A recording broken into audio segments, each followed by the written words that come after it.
Hey now, we are getting over, and I am the Silver King, Adam Silverstein, here to lead you through these hard times. That with the latest WWE edition of your favorite professional wrestling podcast. That's right, Getting Over is back once again, and we are here to break down everything that happened in the world of WWE this week, starting with a relatively mediocre SmackDown and ending with an incredible edition of Monday Night Raw, John Cena's final appearance in Boston.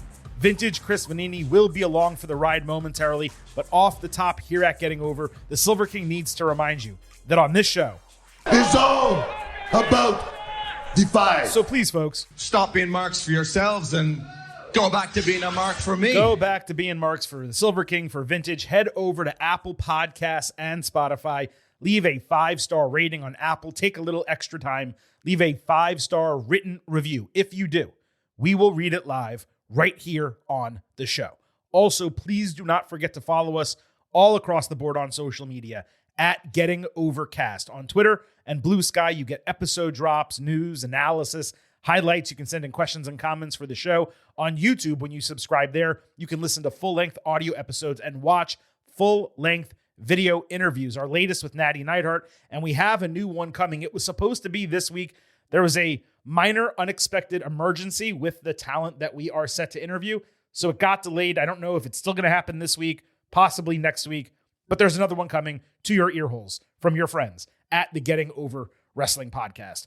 Vintage, another weekend of football in the books, another week of WWE that we are about to break down. How you doing over there? I wish I had a big-time topic coming into the show. I don't know if you happen to watch the travesty that was the coaching performance from Nick Sirianni and Matt LaFleur on Monday Night Football, but that's still on top of my mind coming into this show.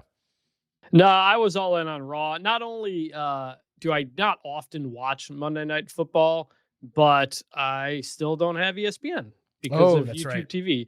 I do, again, go through the ESPN app sometimes when I want to watch something, but having to flip through a bunch of things, Netflix, I'm just leaving it on there and watching Raw. It was a huge night of Raw, and we're kind of like in the middle now for the first time in a long time. We've got some space to breathe between these pay-per-views or big shows, and I think it's letting the storytelling and just basic structure of the show feel less rushed. Yeah, man. Like, as we sit here, what is it, like 18 days as we tape the show before Survivor Series War Games, basically just under 3 weeks. So 2 more Raws, 3 more SmackDowns. It seems like, 2 matches are already booked. It seems like 2 others are basically set. When's the last time we've been able to say that about anything, whether it's a premium live event, even a major show, or a Saturday night's main event, where you're like, oh, there's 1 match booked, and then all of a sudden the week before they add 3 more to the card. Like, we've been going on about this for months now. WWE shoved way too much content in way too short a period of time, and it actively made the product worse. The greatest example of that, the paradigm, being WrestlePalooza. And now that we're on the other side of it, it's like, yeah, wow, we can breathe, and they're actually building a show. And Raw especially is benefiting from that, as we saw Monday night with an absolutely loaded episode that I cannot wait to break down. Normally I would give you the tease on everything that's coming up on the show, and then I'd say, oh, I'm afraid we've got some news. You know what? Not this week. I could find some items to discuss. They're all relatively banal. So forget that. Forget our weekly hemming and hawing about Raw being a much better show than SmackDown. This week, they were not in the same stratosphere, to the point that we have so much to discuss coming out of Raw. I don't even want to spend time talking about the disparity between these programs any further. We'll save that for another week. I will say the Boston crowd on Monday night, they were phenomenal for John Cena and relatively mediocre for the rest of the show, especially the women, almost insultingly slow. It's like they just wore themselves out. Not that surprising. It's Boston after all, not New York City. Hey now. So with that, screw it. Let's begin our breakdown of everything that happened on WWE television this week, as we always do, by sliding into the main event.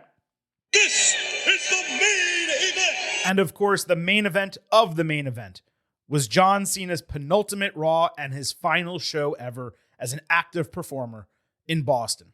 So the crowd is chanting for Cena to open Monday Night Raw when suddenly Triple H's music hits and Paul Levesque is standing in the ring alone. I legitimately chortled that even on Cena's final night in Boston, Paul took the opening spotlight. And I say that in a joke serious fashion, just to be clear, but the picture of fans scream chanting for Cena and getting Triple H, that was not lost on me whatsoever. Levesque said everyone, wrestlers, fans, media, everyone has opinions about this business and who stands as the greatest of all time. He said all of those takes are subjective, but his take somehow is completely objective because the only one who fits that bill for him is Cena. I'll tell you, man, the intro of this segment was kind of odd. It sounded at one point like Levesque was telling us all to stuff our opinions. And also the audio was a little bit off for Cena's entrance music when it hit. But even at the jump, this just felt like a super special moment for him. And in this scenario, I kind of felt bad that WWE put money and whatever else over sentiment moving his final show from Boston to DC, because this really felt like the beginning of the end in front of a crowd that deserved to see this guy off. And at this point, we still didn't know what was to come. Yeah, I mean, the Triple H being their part, I think that made sense because of what happened later in the segment. You needed to have another person out there to set up a match. And like, it is a little weird because it felt like, being in Boston, this is the kickoff of the tournament. There's a lot of Cena stuff around it. Okay. But it's not like I believe, are we going to get Cena regularly now until December or no? Or is he off? No, he has 3 appearances remaining next week in Madison Square Garden. So his final Raw, then Survivor Series, and then Saturday night's main event. That's it. Yeah. So it's like, it was a great kind of like kickoff to the end stretch, which I think was good and it made sense and that worked. But it is not like we're about to get Cena a bunch of times toward the end necessarily. So it was okay. And like, I was generally okay with it. I see what you're saying. Should you have ended it in Boston? Like maybe, but also ending on Raw is kind of weird. But then again, ending on Saturday night's main event is even weirder. Right. So not sure. Well, it was supposed to be Saturday night's main event in Boston. That was the idea. And then they moved it to Washington, D.C. because apparently they offered to pay more to the city and therefore they're going to go there instead. And again, I'm just talking about at this moment of the show. I didn't know what was going to come next, right? And I was like, oh, it's kind of weird that Cena is getting this kind of response and it's Boston. Like, of course he would get the response there. And they decided this isn't where it should end. Like, you want the best possible response for the final night, and you would think it would come in Boston. But again, that was at this moment. I didn't know what was to come, and I didn't know whether this show would end up being a Bostonian payoff for Cena, which, as anyone who watched the show knows, it ultimately was. So Cena comes out. Like I said, the entrance was just a little bit weird. The audio was kind of off, but he said everyone has been asking him who he wants to face in his final match. But Levesque is the only one who asked him what he wants to do in his final match. He said he will be closing one chapter, but opening a door at the final show of his career, Saturday night's main event, because it will not only feature his retirement match, but special matches showcasing the future of the industry. I'm going to put a pin in that, and we're going to come back to it a little bit later. Cena then started getting sentimental, putting over Boston and the TD Garden and how he was thrilled to be there one last time, when right as he was thanking the crowd, Dominic Mysterio interrupted. And finally, the massive heel heat returned. Dom demanded to know what Triple H was going to do about his deadbeat dad interrupting his celebration last week. He said he is the one who should be interrupting old men's celebrations, not the other way around. Dom tried to sun Cena, threatening to put him down if he doesn't go into the corner and speak when he's spoken to. Cena came back, dropping fine speech on his ass, saying he'd probably let Dom slide anywhere else in the world. But tonight, in Boston, he's invincible. Cena gave him a chance to leave out of respect for Rey, but Dom said he's not even in his own prime yet, and he's already better than Cena in the past, the present, and the future. The fans loudly chanted, "You effed up," to which Levesque agreed, setting an Intercontinental Championship match, I thought, for the main event of the show. No! Right then and now, the opening segment of Raw. This was exceptional. I'm not sure if Levesque being out there the entire time was necessary. He definitely needed to be the one to ultimately make the match. Perhaps it would have been more natural and exciting if he had made a grand entrance to set the match. Cena and Mysterio doing all the work one-on-one in the ring. Then you get the extra pop for his entrance and the anticipation of why he's coming out there and what's to come. Perhaps I'm nitpicking because Levesque in the opening segment did put over Cena massively. He's like, this guy is the greatest of all time. Welcome him. So again, maybe it's nitpicking, difference of opinion. I would have done it slightly differently. Cena leaned heavily on the sentiment here. We did not get the promo battle I expected once Mysterio interrupted, but I would bet that was a purposeful call because Cena wanted Dom to get the spotlight on the mic against him. It spoke volumes that Cena, Levesque, and WWE gave Dominic this moment. It shows you how they feel about him long-term, and Cena has long expressed his respect and his admiration for, obviously, his father, Ray. The fine speech callback was kind of a cherry on top that shockingly did not pop the crowd as much as I expected, but it hardly mattered. It was one of my favorite segments of the year. I love what this did for Dom, specifically showing that he can go toe-to-toe with an all-time great and not only hold his own, but shine bright. He was as comfortable in the ring, on the mic, as Cena or Levesque. He was standing across from two legends in front of 17,000 people, all of them against him. And it looked like he had been doing this for 20 years. Now, technically, he has been doing it for 20 years, but you know what I mean. This segment alone, Chris, cemented him as an upper mid-carder. And you know, there's only one more step after that, main eventer. He's closer to being a main eventer than some may believe. And he's closer to being a main eventer than some other names like Braun Breaker that people throw out there. It's the confidence that Dom was out there talking about. Like, he would say his normal stuff that a typical heel would say, but when he says it, you believe that he believes it. And that's the credit to Dom and them, because he hasn't gotten booed like this in a very long time, as we talked about last week. He's kind of been a tweener with people cheering for him. And so he almost felt more comfortable back being the full heel. And the things that he said, and he said it with such just gumption and confidence, and not like almost to make a laugh type of way. Like, he said it like he really believed it, and it made you want to see Cena kick his ass. Like, that's exactly what that was for. It was not, a 25-minute back and forth Punk Cena promo of the year masterpiece, but it doesn't need to be. And Dom's now also maybe not quite there yet, but it was the signal of like, yes, this is a guy who's going to continue to go places. He does have to cross that level, though, from heat and comedy sometimes to like a guy you feel like could actually kick Cena's ass.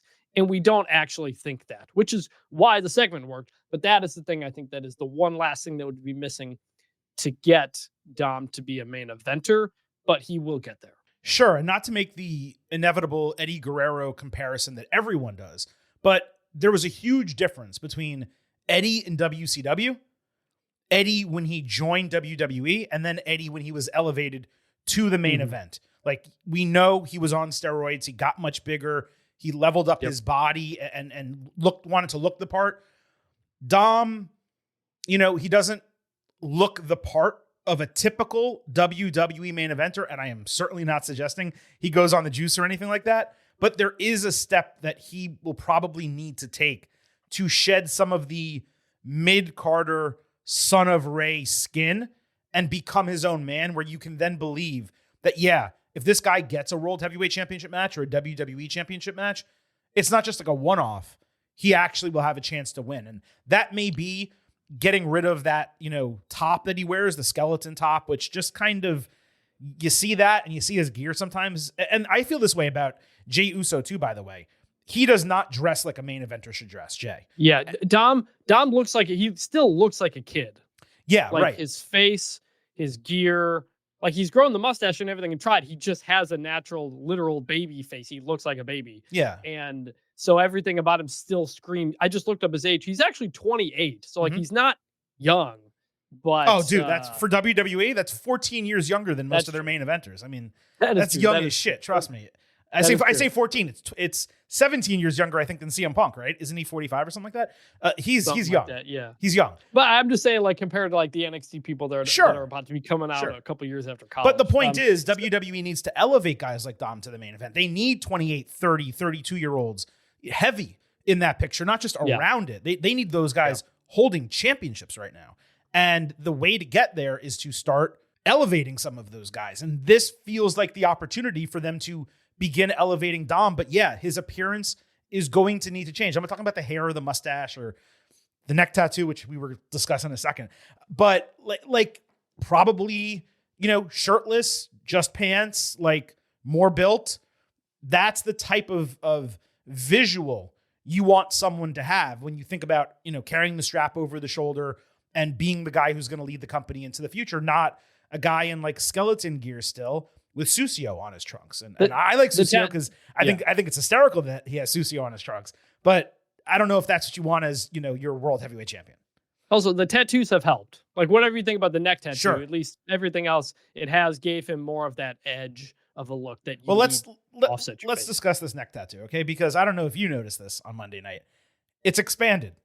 It's doubled in width. Okay, that's what I thought. Yeah, so it doubled in width, and it also now goes all the way up to his jawline. So Dominic is pot committed. He is all in at this point with that thing. Seems like he's just going to go full upper torso. I'm not sure if or when we're actually going to see all of it, but it was one thing when it was just like the throat. We said neck tattoo previously. It was a throat tattoo before. Yeah. Now it's a neck tattoo. And like I said, it's creeping up. It's almost like, I don't want to get like the reference wrong, but like when Venom in Marvel takes over a dude, it kind of goes up and then up through the head. It's like it's Venom stopping at his jawline right now. I do think it looks better, bigger though. Like, it's definitely if you're better. going to do it, you're going to have to do all of it. Yeah. And that's where it is now. So it is better. I mean, apples to apples, it still looks better than the American Nightmare tattoo, but it's a lot though. The part of the segment I left out is what Cena said about his Saturday night's main event retirement show. He announced it's going to be a, quote, night of opportunity filled with WWE versus NXT exhibition matches as a means of shining the spotlight from a big stage on young WWE talent. I'm not sure I even need to play this drop, but you all know how Silver King feels about this. Oh! Yes! I love that! Cena may not be putting over an up-and-comer or maybe even going out on his back. We'll see about that in a month. But at least he and WWE are using the attention that will be put on that show as a means of showcasing the future of the company. It's also smart from the standpoint the other matches are not going to overshadow the main event on a relatively short card.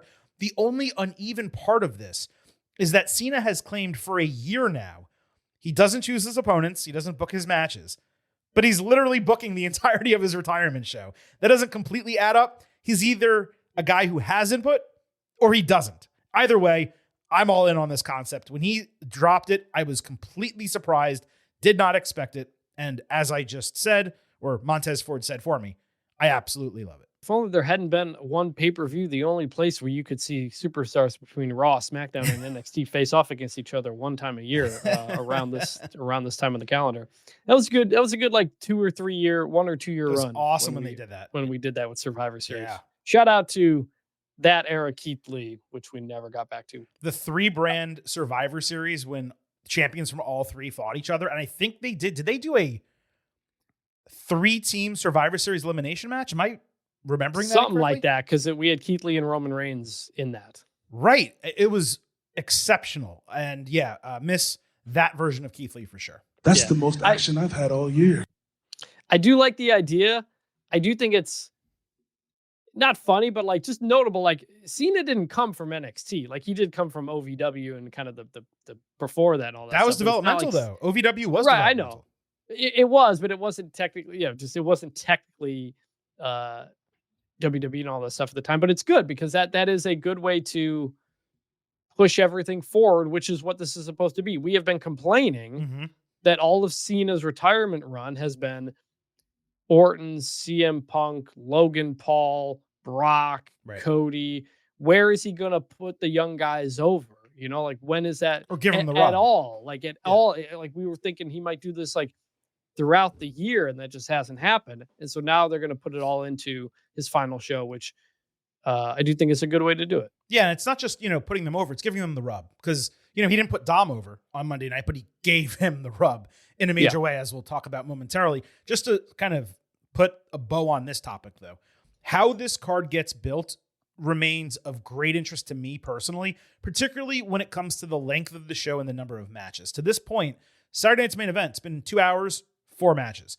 That means 3 WWE NXT crossovers, which does not sound like a lot.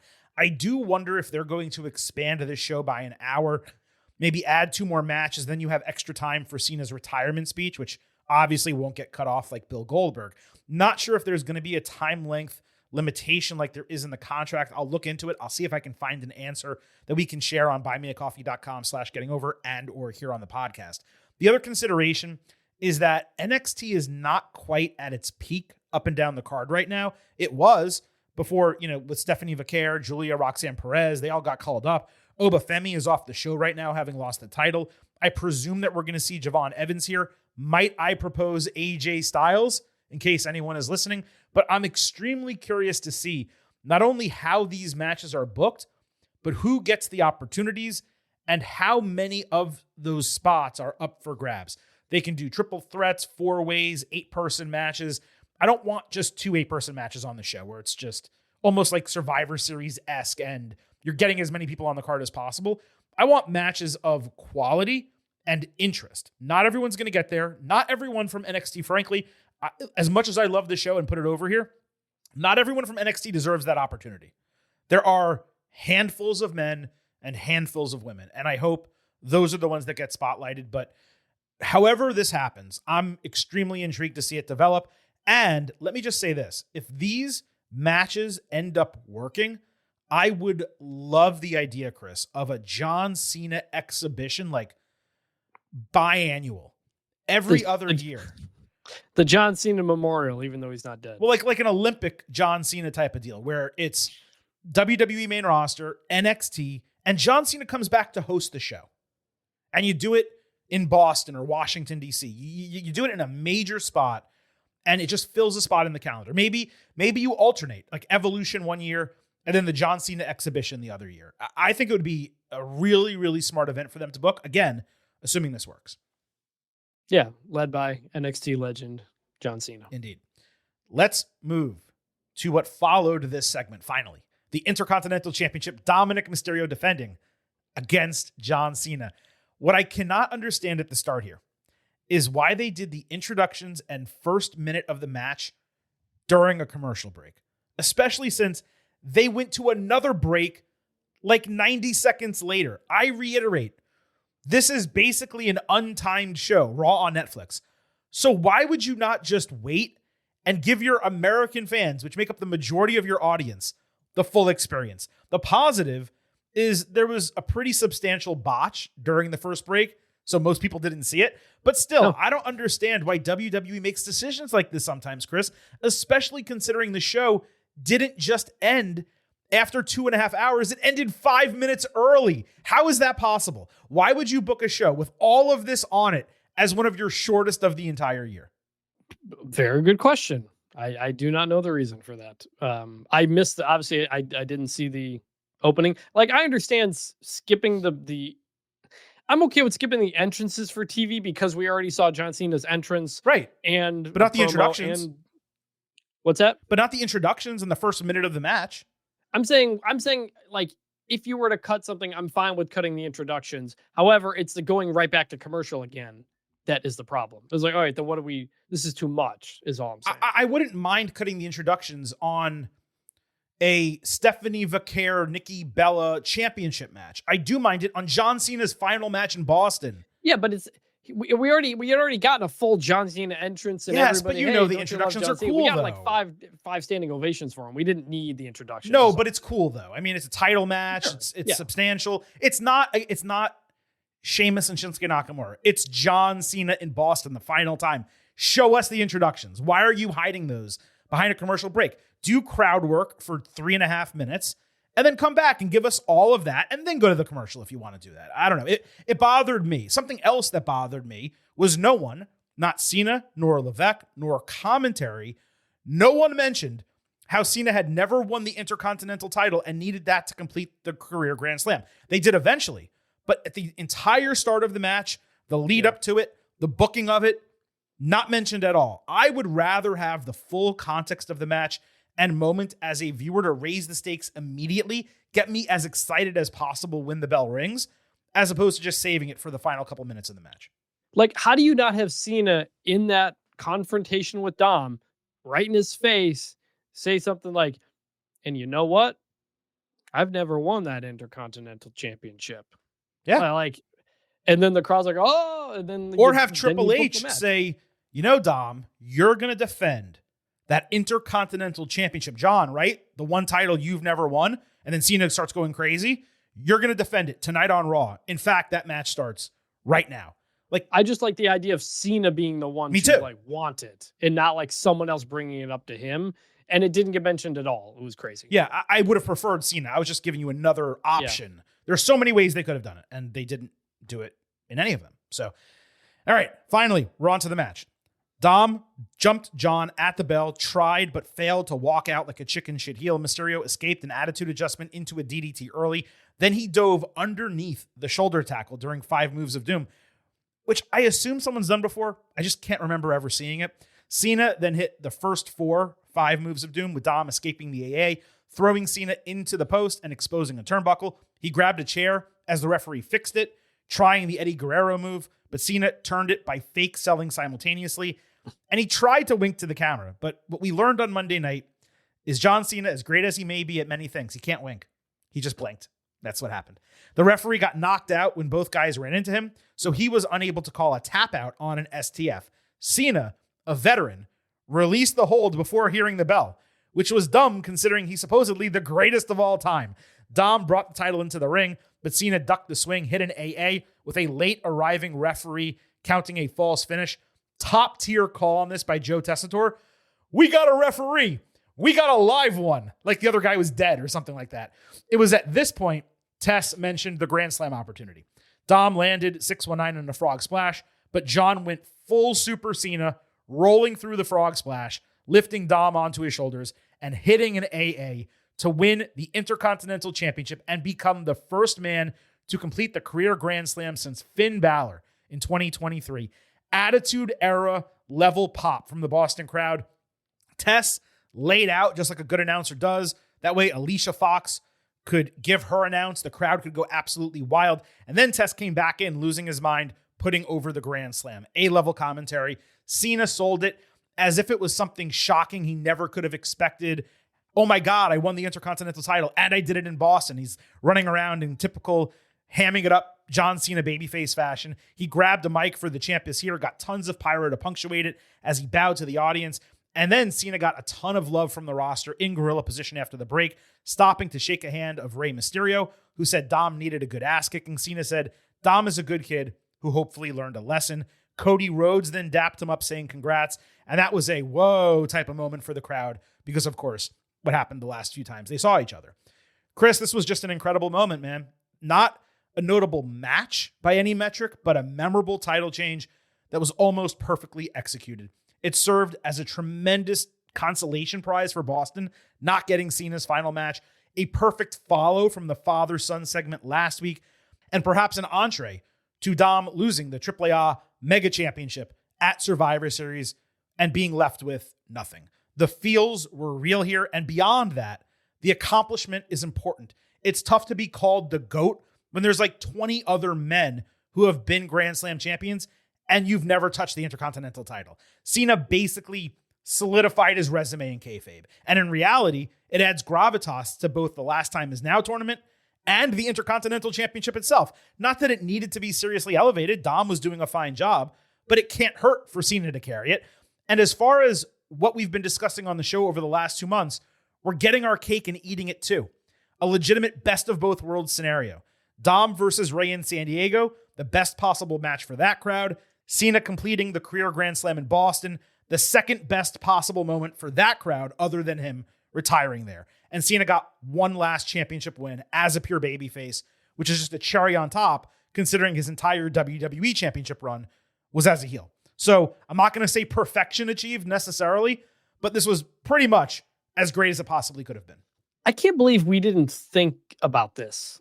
And like in hindsight, it seems so obvious that Cena would have a match in Boston for his last Raw, and that we had originally booked Cena Dom maybe at Survivor Series, and then we're like, well, no, I guess it's going to be Ray Dom. I guess never mind on Cena. Mm-hmm. Like we should have realized, oh, maybe they'll fight on the Boston Raw or something. That was, of all the things we like fantasy booked, like Survivor Series, his last match, and all that stuff. We never thought like the last show in Boston. And I think that's because we didn't really take into consideration the idea of doing it all inside of an episode. We're like, if you're going to do an IC title match, then they need to build that.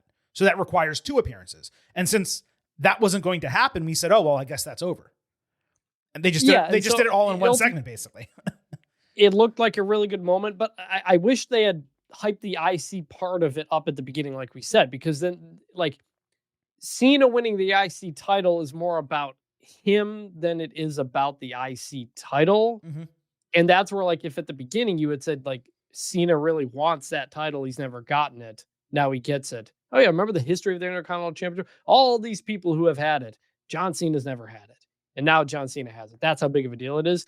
And when he got it, I was reminded just how incredibly beneficial it was when Jay won it and they put the blue in it, mm-hmm. and it looks like the Intercontinental Championship again, or at least a Intercontinental Championship again. When it was just all black and gold, it was by far the worst belt in professional wrestling. And just simply adding that blue a little bit signals IC championship, and it feels like it when you see it from a distance. And so that was good that that's on there. It helps it. And if you'll notice, right before we started recording, actually, Sheamus posted a screenshot of him congratulating Cena backstage, mm-hmm. and he put his hand on the Intercontinental Championship. Oh yeah. And he tweeted an eyeball emoji, something as we know that a belt that Sheamus has also never won. So indeed. I'm glad we got the backstage segment. We keep saying show Cena with other people in the company, and so they did that too. So like, well done all around. Just would have loved to hype the belt up a bit more before the match. That's it. Yeah, no, the thing with Sheamus is interesting, and I do want to put a pin in that because we're going to come back to it as well. I completely agree, obviously, on everything you said regarding, hyping it up beforehand. I think I mentioned it earlier. Just it would have raised the anticipation level of every false finish in the match. And also, it's one thing for us at home to know these things. It's one thing for Joe Tessitore to tell us through the screen, even if it was late in the match. It's another thing for the in-arena audience to understand the stakes. Because again, It's one thing for them to love Cena and go crazy for Cena and be excited that he has this match. But the vast majority of those people don't know that he's never won that title. And they don't know that the Grand Slam is on the line if he's able to achieve it. And if you are able to tell the audience and they start popping, then rather than just being loud for the big moments of the match, they're loud for every moment of the match. And it just enhances it that much more. So it's some of these little things these days that WWE doesn't think through. The product is way better, way better than it was, obviously, before Paul Levesque had the book. And sure, it may not be as good as it has been the last couple of years when it was really at its peak. It's still the best. Raw, especially, is the best booked show week to week in professional wrestling. But there's that like 10% extra that if they just thought things through a little bit more, it would just make it all that much better. And that to me remains frustrating. By the way, hell of a title reign that this ended up being for Dom. He was finally able over the last couple of months to establish himself as a smart cheater away from Judgment Day, not having them get involved and help him retain the title every single time. Plus, I mentioned her name, but I didn't shout her out. Alicia Taylor. Tremendous announce of Cena after the bell. In fact, let's hear and loft our praise on both Alicia and Joe Tessitore. Oh! Cena rolls right through with Dirty Dom in hand. AA for the win. Here is your winner, and new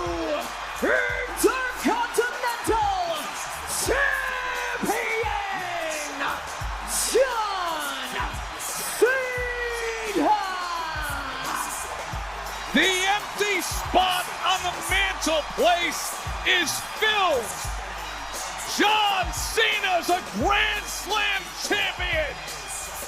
It's not Samantha Irvin at WrestleMania 40, Cody Rhodes winning the championship. But I'll tell you what. Better, actually. But I'll tell you what, that was freaking special from both of them and the crowd. That was incredible. And some chills hearing that back. It was terrific. And actually, I texted you this Saturday.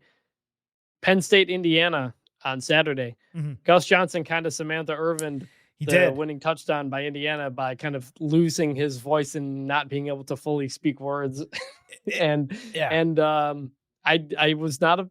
am a big Gus Johnson guy. I thought he kind of missed the call, and that happens sometimes. And I think Alicia's call there being terrific, kind of stamping that moment is why I like it. And we don't need to relitigate the whole thing. I love Samantha Irvin, but my feeling on that WrestleMania 40 call still remains. Gus is awesome. And as I've said on this show many times, and in multiple interviews I've done on this show many times, I believe play-by-play is the most difficult job in sports broadcasting, journalism, whatever category you want to put it in.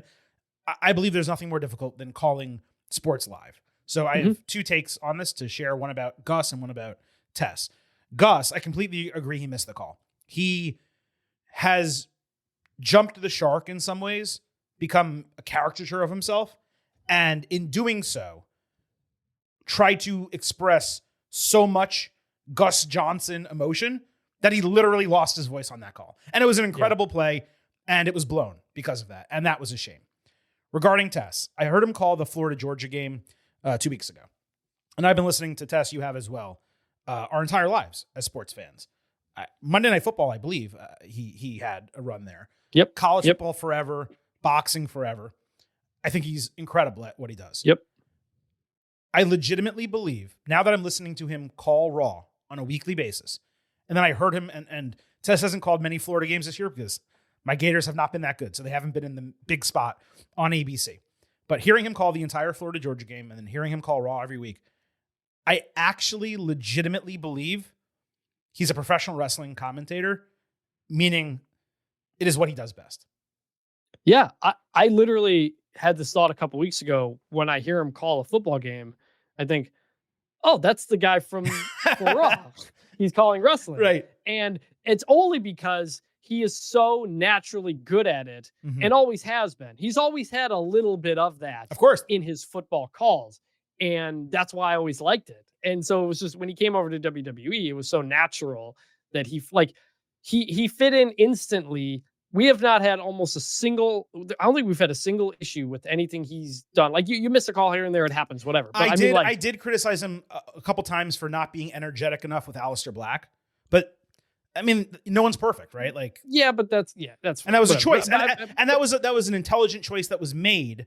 I disagreed with it, but it was, there's not a structural problem. Correct. That there was there's no with so many problem. Other people, right? And he fitted so easily to the point that when I hear him on football, I'm like, oh, that's the Monday Night Raw guy, and Joe does great at everything he does. So it's interesting that my brain has now just flipped. It's flipped when I hear him. I think of him first for Raw. It's how I feel as well, but it's also what I believe he does best. And that's not to say that the rest of the work isn't great. It is. He's great doing play-by-play, but there's something about his fit, not just in WWE, by the way, on Raw specifically, that really, and it's just because it's a better show, but it works, it fits. And with anyone else, if it wasn't Tess, you would have said, man, it really would have been nice for Michael Cole to call that. I didn't miss Michael Cole at all on Monday night. No, and I haven't. Like, Joe has handled all the big moments that he's been given, and there's not a moment I'm like, it should have been somebody else. Right. I think Joe has that. He has that energy where it doesn't. I'm not saying this is the case with Michael Cole, but Jim Ross was always great because when he would get energetic and despondent with a heel or something, you felt like he actually believed it. Yeah. And I get that with Tess. Agreed. And that's why it's been so good. Yeah, he feels personally insulted. How dare they do that? Yeah. That is not what he should be doing. By the way, speaking of wrestling commentators calling football, I don't know, did you watch the original XFL? Do you remember Jim Ross calling football games? I do. Him and Jerry did it. Yeah, it was really bad. So, talk about commentary blunders. I mean, I know why they did it. They wanted the crossover, but yeah, that did not work. There was one piece of fallout, by the way, from this match. It didn't air on WWE television. I didn't even see it until we started taping the show. Here's Dominic backstage having lost his Intercontinental Championship. I don't understand what happened. Where's Finn? Where's JD? Raquel, Roxanne, anybody. Where is the Judgment Day? Where is the Judgment Day when you need them, huh? Honestly, it doesn't even matter. I'm still holding gold. I was cheated out there by my so-called boss, Triple H, putting me there. Where is my family? Why am I doing... So that's obviously, moving toward this Judgment Day split that we've been expecting to come for a long time. Liv Morgan, by the way, pretty close to returning. So I don't know if she's going to get involved, if they're going to do it before her. But, there's been consistent friction between Dom and especially the guys in Judgment Day over the last couple of weeks. Now he's lost this title.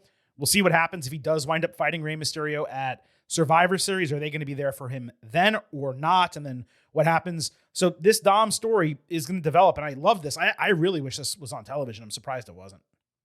Yeah, that's notable, considering kind of all the storylines going around Judgment Day. So yeah, I didn't know this until you played it right now. Yeah, exactly. So that wraps up really the opening segment of the show with John Cena and Dominic Mysterio. And as I said, a bunch of that Cena stuff happened during the commercial break, and you all probably missed it because while you're watching on Netflix in the United States, I'm logged into NordVPN.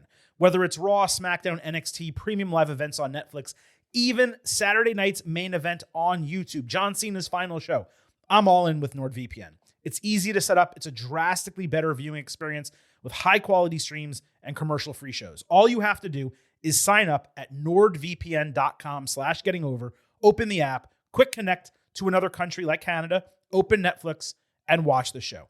That's just the WWE aspect, though. You can save money on other pay-per-views, watch sporting events that don't air in your home region. NordVPN also allows you to get around online censorship or surveillance, protect your private data when web browsing, and avoid online threats. Plus, one NordVPN account, it can be used on 10 devices. To get the best possible discount from NordVPN, go to nordvpn.com/gettingover. Our link will give you 4 extra free months off the 2-year plan, and there is no risk whatsoever with Nord's 30-day money-back guarantee. So improve your WWE viewing, save money, browse safer online, and get the best discount for the best VPN at nordvpn.com/gettingover. It is great to have NordVPN as the official singular sponsor of your boys right here at the Getting Over Wrestling podcast. So now that we're past John Cena's first segment, Chris, let's move to the Last Time Is Now tournament. The 3rd and 4th matches were announced on SmackDown for next week, featuring Jey Uso against The Miz and LA Knight against a surprise opponent who Nick Aldis chose not to reveal. It was the only lottery ball that we saw actually pulled across the first 4 matches. Now, we do not know who the surprise opponent is going to be. But do you remember last week how I was bothered by the first 4 competitors being an average age of 44 years old? Now we have half the field filled out coming out of SmackDown. 8 of 16 competitors. Average age, Chris? You want to take a guess what it is now? 40. It's 45. It went up. Oh, God. Okay? It went up with the addition of these 2 matches. Now it's only 7 of the 16 that we actually know. Maybe that other person is young. I don't think he's going to be. If the surprise is Joe Hendry or Dolph Ziggler or Jeff Hardy, it's going to remain in the same zone. How is this tournament supposed to be about someone seizing an opportunity like Cena did when he debuted? If everyone competing has been wrestling for decades, I have no problem whatsoever if younger guys are in the tournament but lose in the first round of veterans, but they need to be in the tournament from the start.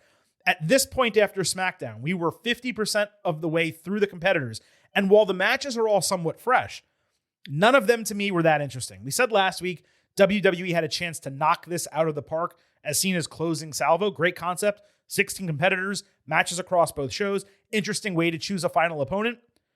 So far, after SmackDown, I felt this was a single to left field and nothing more. It's to the point, hadn't been that interesting. On the idea of it being a secret, I think it'd be nice, like, it's really unfair that LA Knight just doesn't get to know who he's fighting. Of course it's unfair.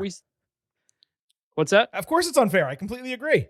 So like, should LA Knight, should they have made clear like that LA Knight knows, but we're going to keep it a secret for everybody? And LA Knight just says, yeah, no, I know, I'm fine. I'm ready to kick his ass, blah, blah, blah. Just kind of play along with it. Like, I feel like right after we have, surprise matches being set, it's something heels complain about all the time, and you're just doing it to LA Knight where he doesn't get to know who he's fighting, is unfair in the context of a tournament. Like, the whole thing is that everybody's supposed to have an equal shot, and he doesn't. And that was a little bit weird to me. I'm intrigued, interested to know who it is. No clue. I like that I don't necessarily know, but the logic of it is a bit off. The way to make it work is to say, these 4 superstars will be competing in tournament matches next week. They will find out their opponents live on SmackDown. And therefore, none of them knows who's fighting the surprise opponent, and none of them knows who's fighting one another. So no matter what, it's a relative surprise, and you're going based on talent, not preparation. Or you kind of just, everybody's sitting backstage. That would be ideal. Waiting to be called up. You do the live pick, and they react in the moment. Oh, I'm all right, I'm ready to fight. I'm up. Okay, I'm ready. Who am I fighting? Oh, it's that person, and now we go.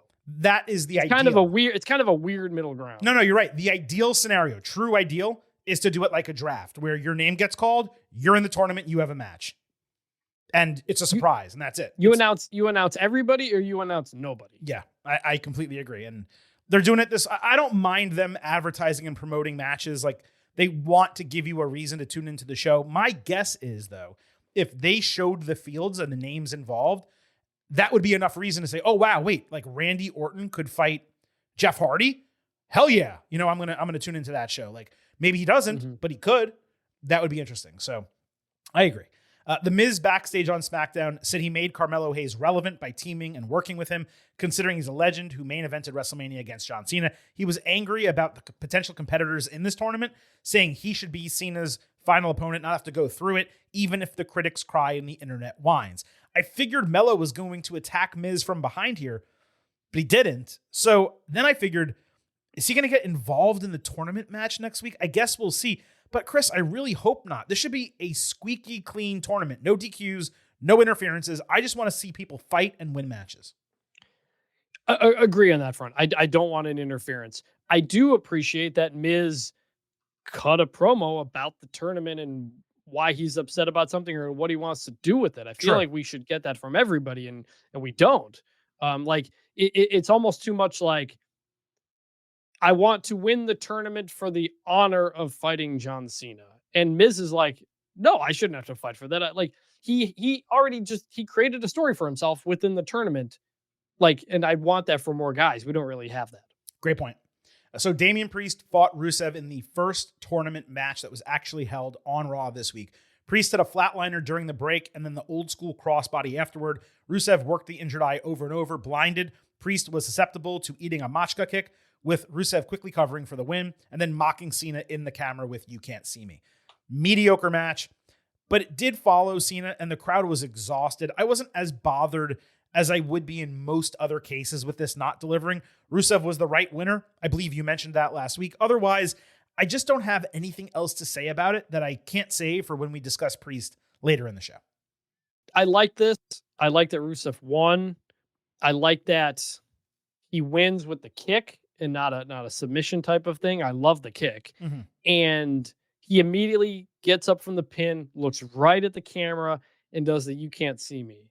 I love that. All right, that's, again, somebody trying to put a little bit of I want to win this tournament and shame John Cena into retirement. Not everybody needs to cut a promo being like, what would it mean for me to get John Cena's last match? But I want guys to tell me and show me why they want to win this and what it would mean for them. And Rusev putting a little edge on the end of it. I liked it. Yeah, and Rusev's been doing great, man. I've loved him since he's come back. Even when he's not fully in the thing, he feels like a heel who you're afraid of fighting because he's going to just destroy you. He's got that aura a little bit of a guy you don't mess with. I like that. Rusev is certainly the one who should be actively like pursuing Cena. I want to retire you. I hate you, John Cena. Like out of anyone in this tournament, he should have the most motivation. You took away my moment at WrestleMania 31. 31. And I need revenge for that. Yeah. He has every motivational reason to want to win this tournament. And he can do that. Like he won. Like he can do that the next time. I'm saying we should hear that. We should get that promo next week is what I'm saying. Tape promo, backstage, what they usually do with him. But we should absolutely get that on Raw, no question. Man, I want John Cena. I want Rusev to drop some of his bars on John Cena. Yeah, right. That's what I want. We haven't gotten one of those from Rusev in a while. Yeah. So the second match was Sheamus against Shinsuke Nakamura. Wade Barrett at the bell called out how Sheamus has never won the Intercontinental title that Cena claimed earlier in the show. And then Tess clarified how the first Cena-Sheamus match was on December 13th, 2009, exactly 26 years to the day before Cena's retirement match. Wow. Thank you! That's what we were talking about doing in the earlier match. It was in my head going in, Sheamus Nakamura, that Sheamus could wind up being the final opponent, completing his own career Grand Slam, but commentary mentioning it to the audience, it put in the heads of all of those viewers who may not have been thinking that way the exact same thing. I digress. This was a much better match than what preceded it, basically, as soon as the bell rang. Oh, we got two big meaty men bumping me tonight. And no, the prior match did not deserve that drop. Sheamus was deep in his strong style bag early. Nakamura came back with a superplex, then countered Bro Kick with a sling blade. Shout out Hiroshi Tanahashi. Sheamus dodged Kinshasa, landed a pump knee to Shin's chest for a rope break. Nakamura then countered an avalanche white noise attempt with a corner powerbomb. Sheamus again avoided Kinshasa, and then suddenly, out of nowhere, landed a snug Bro Kick, basically decapitating Shinsuke for the win. Sheamus then lifted Shinsuke after the bell, did a respectful handshake and a hug. Hell of a match, hell of a finish, hell of a post-match between two guys who went out there and straight up put on a Banger. What a frickin' match. Big meaty man slapping meat. That's what I want. And again, we got the right winner. May not like how the tournament has been set up to this point, but based on the matches booked, the first two winners were nailed. 3.75 stars B+, 4 slabs of beef. Don't really have much else to add. There's no storyline aspect beyond what I mentioned with Cena and Sheamus, but that is immensely interesting, Chris, that Sheamus could go on and win this tournament and complete a Grand Slam on the back of someone who completed the Grand Slam. Nakamura is not a big meaty man, right? What are we qualifying him for that now? He may not be, but a strong style match does qualify for big meaty. For sure. I was thinking with these two guys, like, man, like these two, like 5 years ago would have been awesome because Nakamura is just not what he was, understandably so. Of course. And in some of the strong style stuff doesn't seem as strong, especially compared to Sheamus, who still very much has that, as we saw with the finish. So good match, right winner. A match that didn't need to happen. It would have been nice if he fought somebody else, but fine enough. Now, immediately after this match, WWE announced the final 2 Raw bouts for the first round of the tournament. One of them will be Solo Sikoa against another mystery opponent. The other one, Javon Evans against a returning Gunther in Madison Square Garden. Congratulations to me. This is such good shit. Ah! Yes! I love that! I like it. I like it a lot. But I want you to know this. I prayed for this and it happened. How do you like that, huh? I love it, Bailey. I had a smile on my face when Javon's name was announced and then lost my shit when Gunther was named the opponent. Evans alone, just Javon, probably shaved 5 years off the average age of the participants in this tournament. But beyond that, what a freaking spotlight they are giving this kid. 21 years old, Gunther, the biggest stage from a venue perspective in professional wrestling. You have Madison Square Garden and the Tokyo Dome. 1, 2, depending what side of the globe you live on. This is inspired match booking. This is what the tournament should have been about from the beginning. I don't care if they ruined the Gunther return, considering there is a mystery opponent also booked next week, and Gunther is a full-time heel. I cannot wait to watch Raw next week, specifically for this match. And as has been the case with this John Cena retirement run, as we've said multiple times, It keeps developing in peaks and valleys. The booking of the first 4 matches was a valley. The booking of the next 2, coupled with Cena's segment and the Grand Slam win Monday night, it was among the highest peaks of this entire retirement run. Yeah, really looking forward to it. Javon Evans versus Gunther is obviously going to be awesome. I'm not as upset about spoiling a Gunther return, so to speak, because like he hasn't been gone that long, and he's not a return where I think people would go, whoa, because it hasn't been as long. But good match. Solo should also be upset that he may not know who his opponent is, and he'd be rightful to do that. But yeah, this is so much better. This is what we wanted when the tournament was announced. Young guys, new guys, different guys who we haven't seen for 15 years already. Yeah. And I didn't recalculate the average age, but I will do that next week once we have the final SmackDown participants. It'll be, I believe, under 40, but I don't know how much under 40 it's going to be. But again, we'll do that on next week's show. Chris, now that we've confirmed this tournament seemingly is for the Intercontinental Championship, any change in the predictions that we made in terms of who would be the final opponent for Cena? I don't even remember who I picked. I don't remember who you picked either. Did I say Gunther? No, I did. I said Gunther or Obafemi, I think were the 2 that I wanted. You may have said Trick Williams or someone else. Definitely did not say Trick You Williams. didn't? Okay. Braun Breaker, you said, I think. Oh, I did say Braun Breaker. You're Yeah. right. Yes. And I am sticking to that. I do think with the way Cena talked about it on Monday. Well, hold on. You can't stick with Braun because, well, actually, I was going to say because there's no Raw matches left, but he could still get chosen and wrestle on SmackDown. I apologize. Yeah. Continue. Yeah. Based on what Cena said Monday and the fact that he's doing the whole half NXT show as his goodbye, it got me back to the belief that he wants to put over a young guy here. It's not going to be a Sheamus of some kind. It's going to be that because it's the theme of the whole night. And it seems to be what Cena wants, even though he doesn't what if it choose is, his matches. What if it is an NXT guy? Like if that's the theme of the whole night, right? As you just said. I think that's a risk, by the way. I think it's a risk if an NXT guy beats him. I would say it's a risk if it's anyone but Obafemi. To me, there is no risk with him. He's as surefire a WWE main eventer as I want to say anyone that's come out of NXT. Anyone that's come out of NXT that was not already established. You know, like Shinsuke Nakamura or Finn Balor or Kevin Owens, you know. I mean, like, I don't watch NXT day to day, so I can't tell you. I have talked to Obafemi and did a story on him and interviewed him, and I know his whole deal. And look, the big monster, like, it does make a lot of sense, but like that, it quickly becomes something hanging around somebody's shoulders, and it raises expectations to an unbelievable level. It does. That if you put it on somebody who's only been wrestling for a couple of years, that can be too much sometimes, is my only thought. That's why I picked Braun. It's also, where do you go at that point? Like, okay, now he's Intercontinental Champion, right? And you're kind of stuck with the Gunther conundrum. It's arguably bigger than any accomplishment that person could have in their career, short of winning the main event of WrestleMania.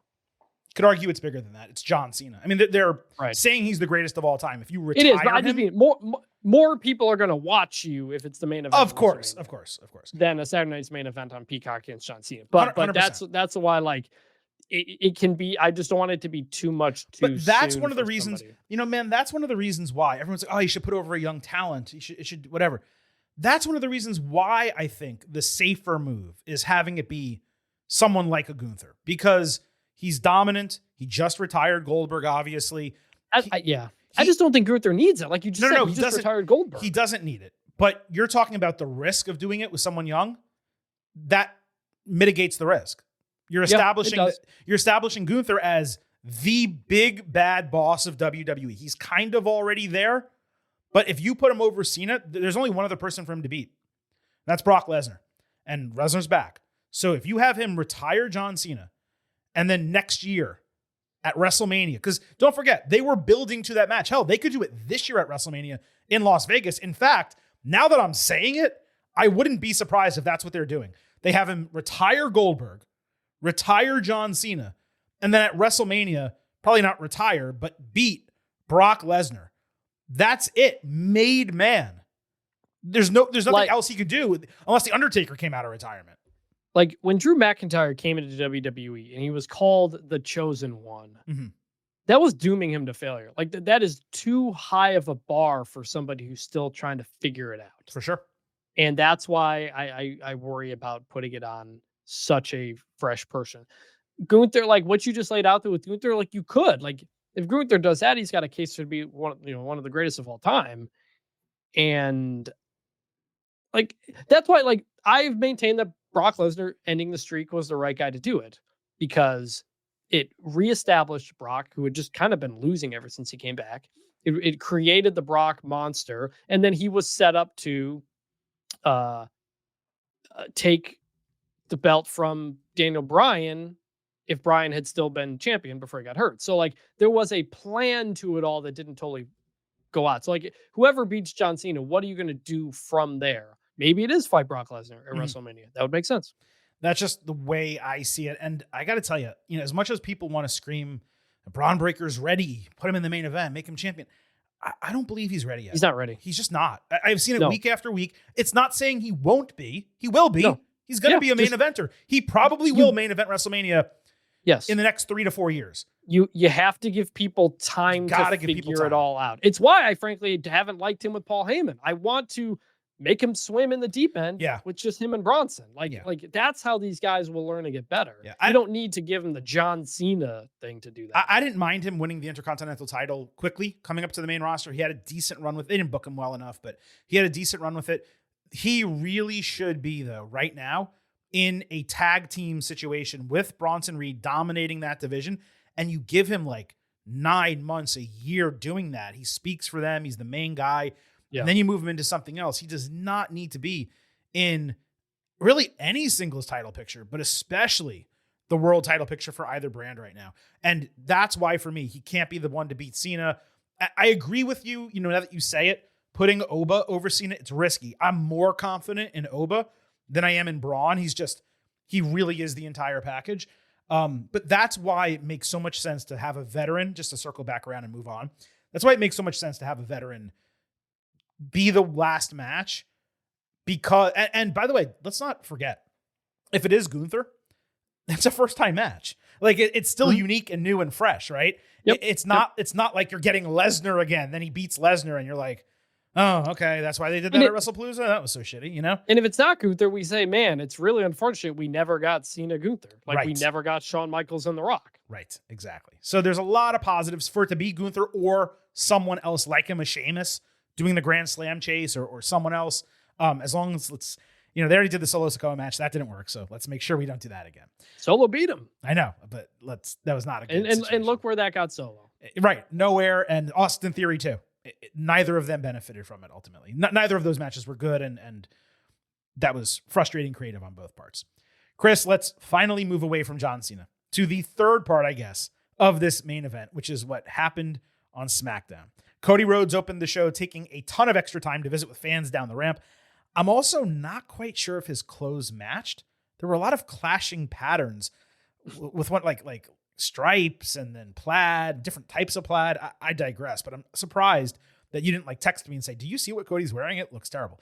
Cody blamed Drew McIntyre for first introducing the belt into their match, saying he's no longer reluctant to pull the trigger when an opportunity presents itself, which used to cost him in the past. He claimed McIntyre self-sabotages, so he is now moving on. And whenever a babyface wrestler says they're moving on, they don't actually get a chance to move on.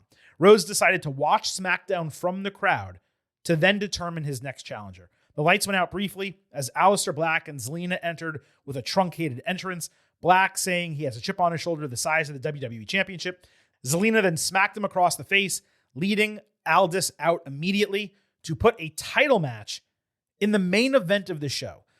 Let me just start by saying Zelina did smack the shit out of Cody. So credit to both of them on that. Where's the 5 fingers? Say to the face. What? Slap.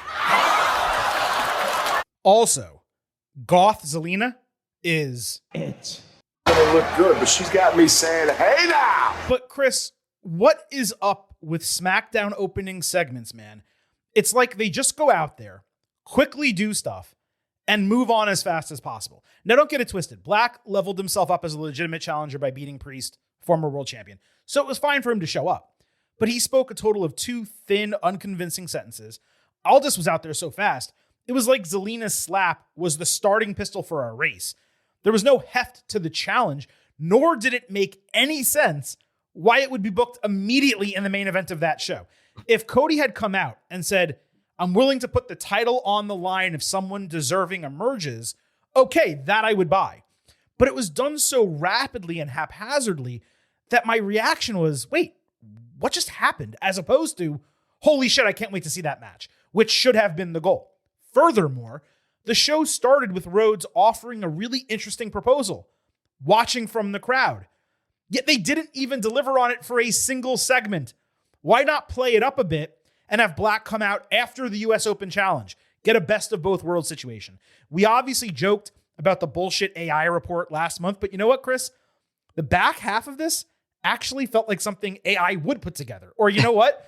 Maybe like a segment from a WWE 2K video game or something like that. So while I appreciated the fact that we were getting Cody and Alistair, this whole thing to me was just convoluted, rushed, and really frustrating.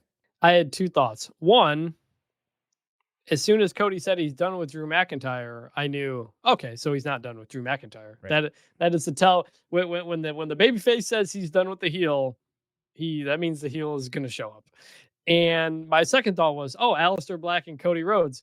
Where is Arn Anderson to come out and take the black mask to save Cody, like he did back in AEW? So right. I think it felt, I was like, oh, Cody, Aleister, like, are we going to do a thing for a couple of weeks? Like, that's kind of interesting. And then it's like, nope, we're just doing this tonight. And I was like, okay, I know where this is going. And this feels very rushed and not needed for someone who just found a pretty good thing to do. I'm worried how this is going to end is my thought when the segment happened. Mine too. My expectation was, well, clearly Priest is going to cost Black, and then McIntyre will attack Rhodes, and that's how the show end. Both feuds will continue. I thought the setup was there because Cody insulted Drew, and we saw Damian talk shit in the tape promo last week. So that was my expectation. My hope was that somehow this could work itself into like a 4-way situation, which at least would be a little bit more unique of a title match. But anyway, we get to the main event, WWE Championship, Rhodes against Black. Entrances started with 13 minutes left, the show immediately going to commercial at the bell. Cody hit a long delayed vertical suplex early and then a Cody cutter later. Aleister had to basically stand there waiting to jump and help him. Looked like shit. They knocked each other out with simultaneous boots, leading Drew into the ring for a Claymore to the referee. The key being it was the same official from the Saturday night's main event match. Rhodes went after McIntyre. Priest prevented the extended double team, fighting the heels off. Zelina jumped on Damian from the announcer's table. He just threw her into the timekeeper's area, allowing Aleister to rake his eyes and escape. Rhodes then hit a Cody cutter on McIntyre, who got suspended by Aldis in the final minutes of the show. They screamed at each other as it ended, with McIntyre saying everyone is against him and his back is against the wall. And there was also a post-show segment that only was shown on social media because obviously SmackDown has to end at an exact time. And it was pretty heated between Aldis and McIntyre. And if you listen closely, you'll hear Aldis tell McIntyre, shut the F up.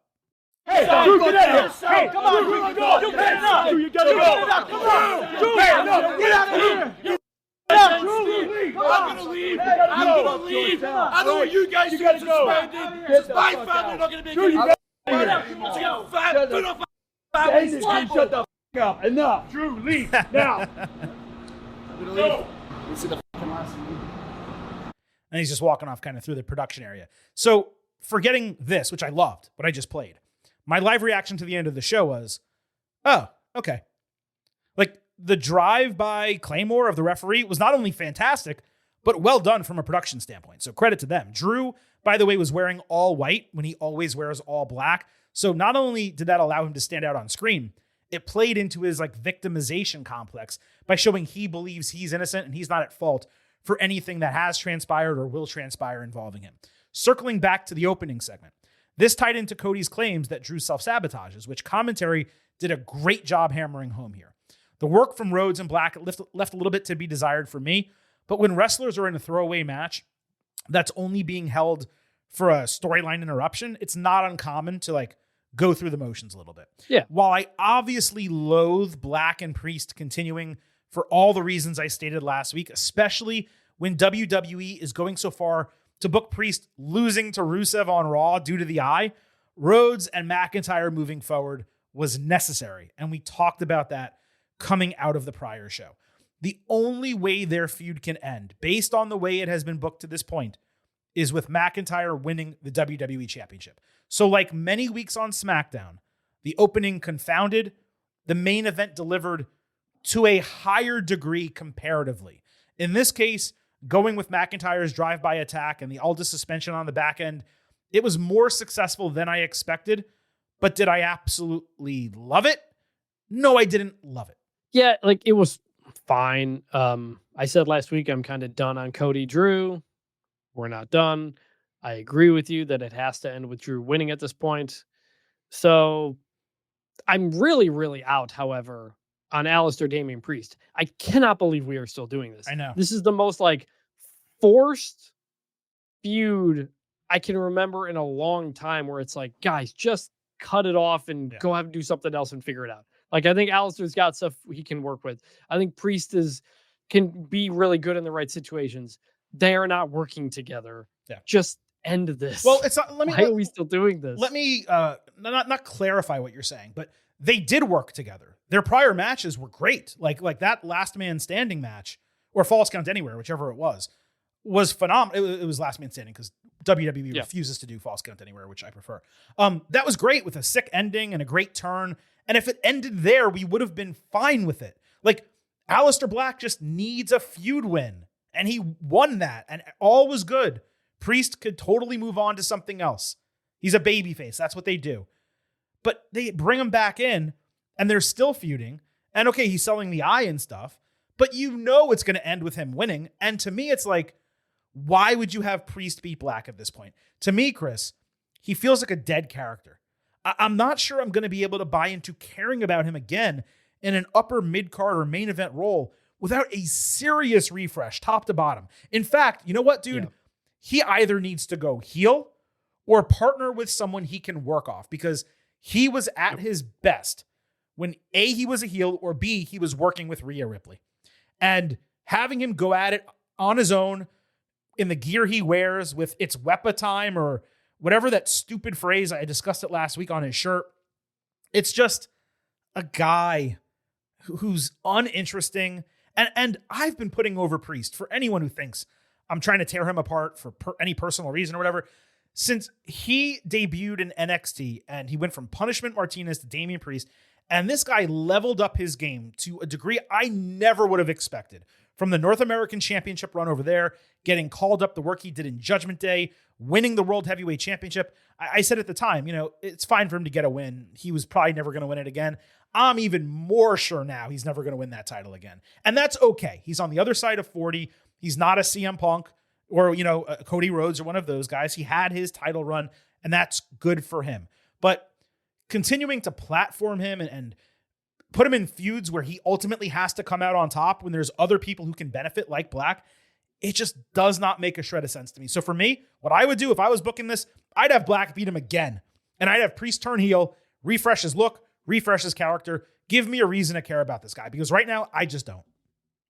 I would put him back in a tag team or a group where he did really, really well. He was great playing off of everybody in the Judgment Day. Great playing off of R-Truth. Like there was a lot there. The single stuff, it worked, when he was the street trash fighting Gunther thing, that worked at the last minute. But he doesn't exude the confidence that you need to be a top singles guy. And so put him back where he does well. And I think he can do a lot of good stuff there. I don't know. Judgment Day is what it is right now. It's kind of falling apart. But you get something going around there. I don't know. But yeah, I'm not looking forward to whatever's left with these two guys. Yeah, I'm frustrated by it. Now, the suspension of McIntyre, we need to talk about it a little bit, because that obviously throws a potential curveball into when that title might change or when that next match might happen. We've seen many suspensions like this in the past. Sometimes it's to keep people away for a while due to an appearance maximum like Brock Lesnar. Other times it's to excuse absences for stuff like filming a movie, which McIntyre is doing, but I'll get back to that. There's other times it's done solely to advance the story. And there are 3 more SmackDowns until Survivor Series, so I figured after SmackDown, McIntyre could miss a week and then get the title match booked on the back end.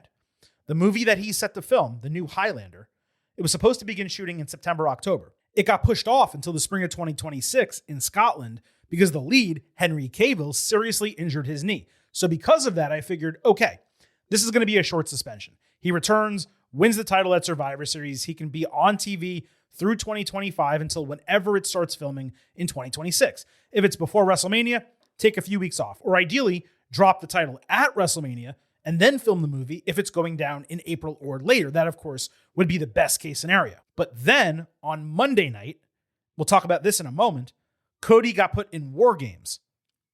So then I figured, okay, they're going to do this as a second big match at Saturday Night's Main Event, except Cena said those will be WWE NXT exhibition matches.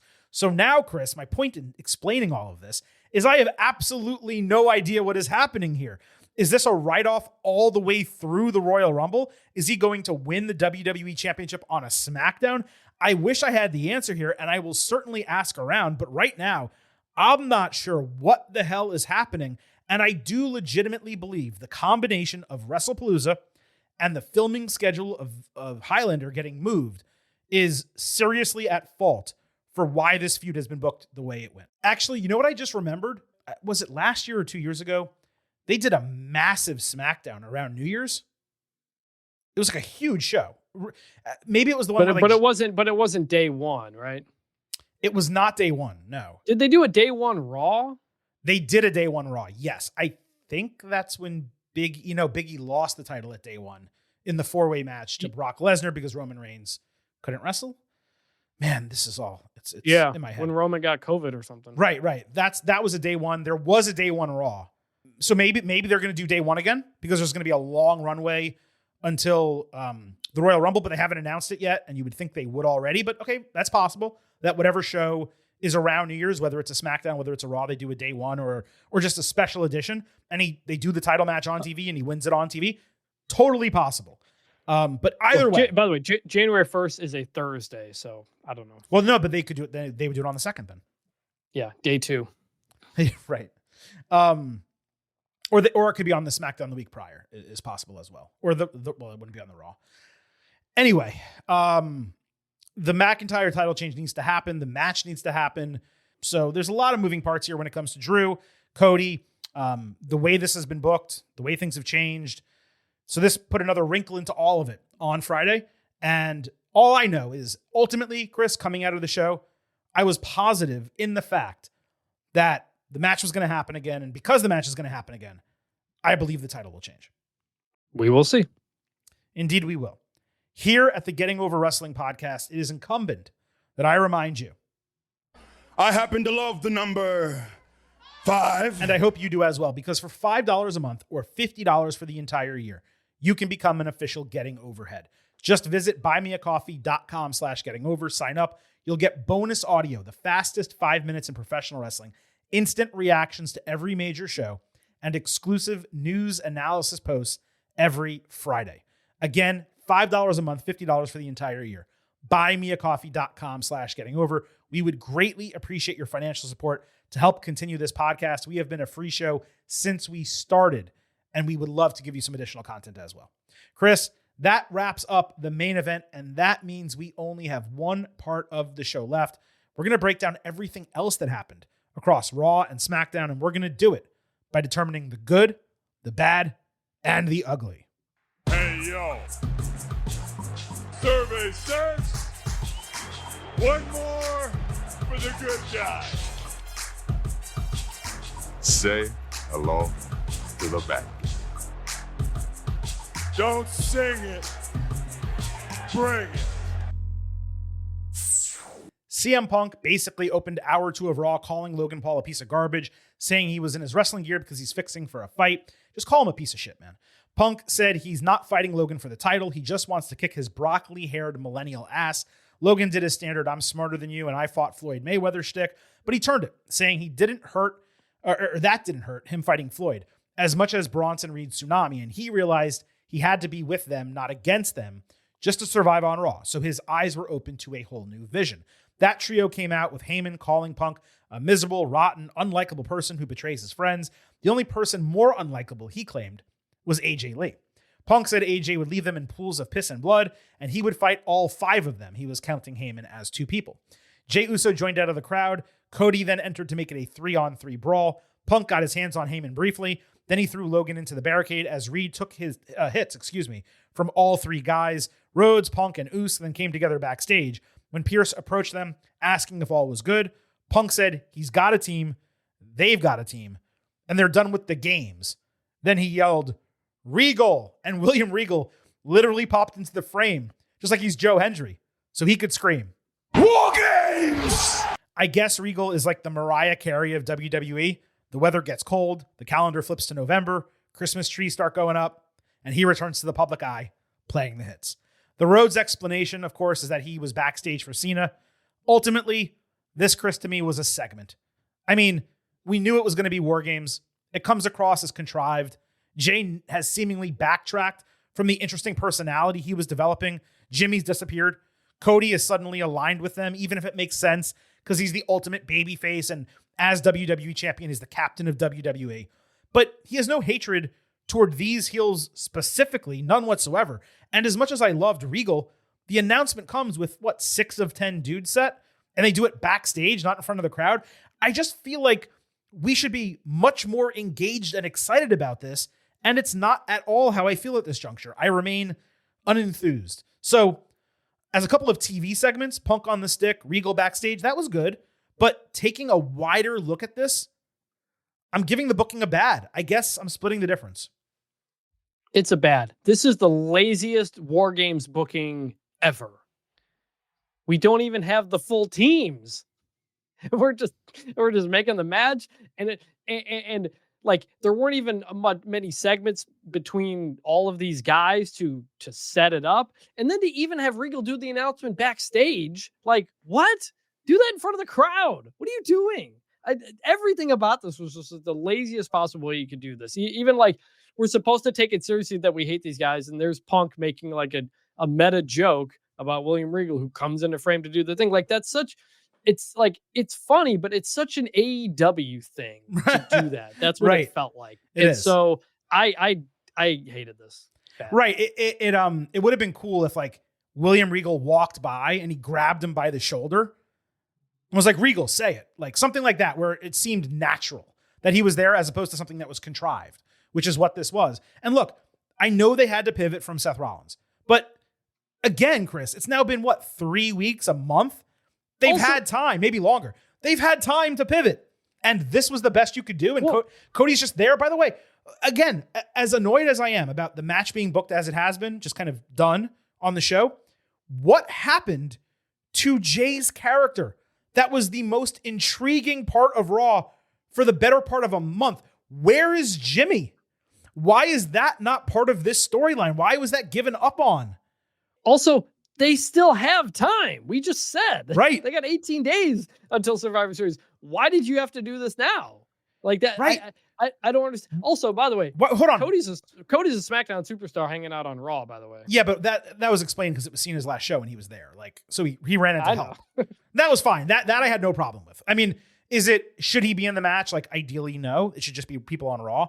But it made sense. Like it was logical. He was there. We saw him before earlier in the show. He didn't come out of nowhere. It fit. It was okay. But my bigger issue is to what you just said, right? There's time. And they announced the women's match also later in the show. So they had one big moment that was set. And that one was much better, by the way. We'll talk about that. But here, what if it was Cody, Punk, and Jay backstage, like grouped together? Guys, like these dudes are a problem. Cody, I actually need your help here. Like, what are we going to do about this? And like trying to think it through.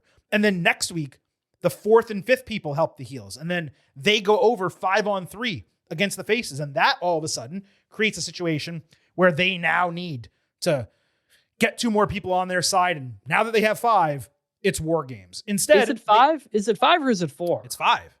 Because we had the Usos, Roman, and Sammy. They've run it with 4 before, but I believe it's 5-on-5. I don't know how often they've done 5, but anyway. You can do 4. I'm saying like they don't have to get 2 more. 4 is really not ideal. It takes away a lot of the process of the match. Is what I would say. And by the way, like, yes, they've done 4 before, but they've also, like, last year was 5. Last year was Roman Reigns, both Usos, Sami Zayn, and CM Punk. And the Bloodline had 5, and they added Bronson Reed. And the women last year was 1, 2, 3, 4. I'm counting here. 5 with Belair, Bayley, Naomi, Rhea Ripley, and IYO SKY against Judgment Day women, Nia Jax, Tiffany Stratton, and Candice LeRae. So yeah, they've done 4. I believe they did 4 a couple times in NXT. But on the main roster, it's been 5. Now, if they want to do a 4 because Rollins is out and they have to change the plans, okay, like it's understandable at least for the men.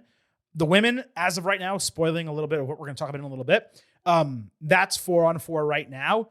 It seems pretty easy for them to get a 5th. But you should not be announcing War Games until you have 4-on-4 at a minimum, and then you add a 5th. You certainly shouldn't be doing it at 3-on-3. Like, I haven't looked. Is it possible Survivor Series isn't selling well? Oh no, and it's they selling wanted great. To oh no, they're. Yeah. I'm just trying to figure out why they announced this so far ahead of time. Announced both of them on this show, and you're putting Cody and Punk both in, which I don't love. Putting your two men's world champions in it, but it's actually. I don't know. It's in terms of it feeling rushed. I was like, maybe it's not selling well, but you're telling me it is. It's been remarked by others that it's surprising how well it has sold, considering no matches were announced. Like I think they're over 35,000. I'll look it up next time you're talking, but yeah, they're in a baseball stadium in San Diego. They're in the Padres Stadium, and they're selling it extremely well.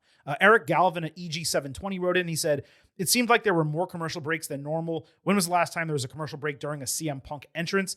You know what? Even watching on NordVPN, by the way, nordvpn.com/gettingover, it felt to me like there were more breaks than normal. 2 at the onset of the Cena match, 1 during Punk's entrance. And again, the show did end 5 minutes inside of 2.5 hours, when frequently it goes at least 5 minutes over 2.5 hours. I'd have to do a manual count commercial break by commercial break, but Chris, it did feel that way to me. Did it feel that way to you? Sort of. Monday, I'm sort of sometimes working too, so I'll notice as much, but I do. Talking about the VPN in Nord, that does feel like something maybe I should get on and get used to. Probably make my experience much more. It did feel like I can never tell how long the commercials are or how many compared to other shows, so I couldn't tell you, but I do notice it a lot. It's just a much better, smoother experience. It really is. And again, we'll be promoting it, for a while because they are our sponsor, but nordvpn.com/gettingover. You get 4 free months, and it's a great deal. Supports us as well. We greatly appreciate that. Let's move to the Women's World Championship. Stephanie Vaquer defending against Raquel Rodriguez. Nikki Bella joined Stephanie to even the sides. Raquel powered out of Devil's Kiss by just standing up, dropping the champion into the top turnbuckle with snake eyes. Vaquer had no chance trying to lift Raquel for SVB, but she again stopped the tornado DDT cold, moving into a vertical suplex. Stephanie countered to Hana Bomb, but Raquel again caught her cold when she tried a Meteora, lifting Vaquer up for a falling powerbomb. Nikki eliminated Roxanne Perez's interference, but Raquel still caught a springboarding Stephanie for a fall-away slam. Vaquer then avoided the twisting elbow bomb, immediately rolling Raquel into Devil's Kiss, hitting the corkscrew moonsault to retain the title. Roxy attacked after the bell, but Nikki saved, and the heels easily got taken out of the ring. However, when Stephanie turned around, Bella straight up leveled her with the championship and got major heat. Then she ripped off her red top, revealing a black one underneath, just so you can know for sure that she's a heel. Last part first. I was up all night. Okay, the match. Quality work from both of them. But they never really got into fourth gear, largely due to the way the match was paced. I know Raquel is much larger.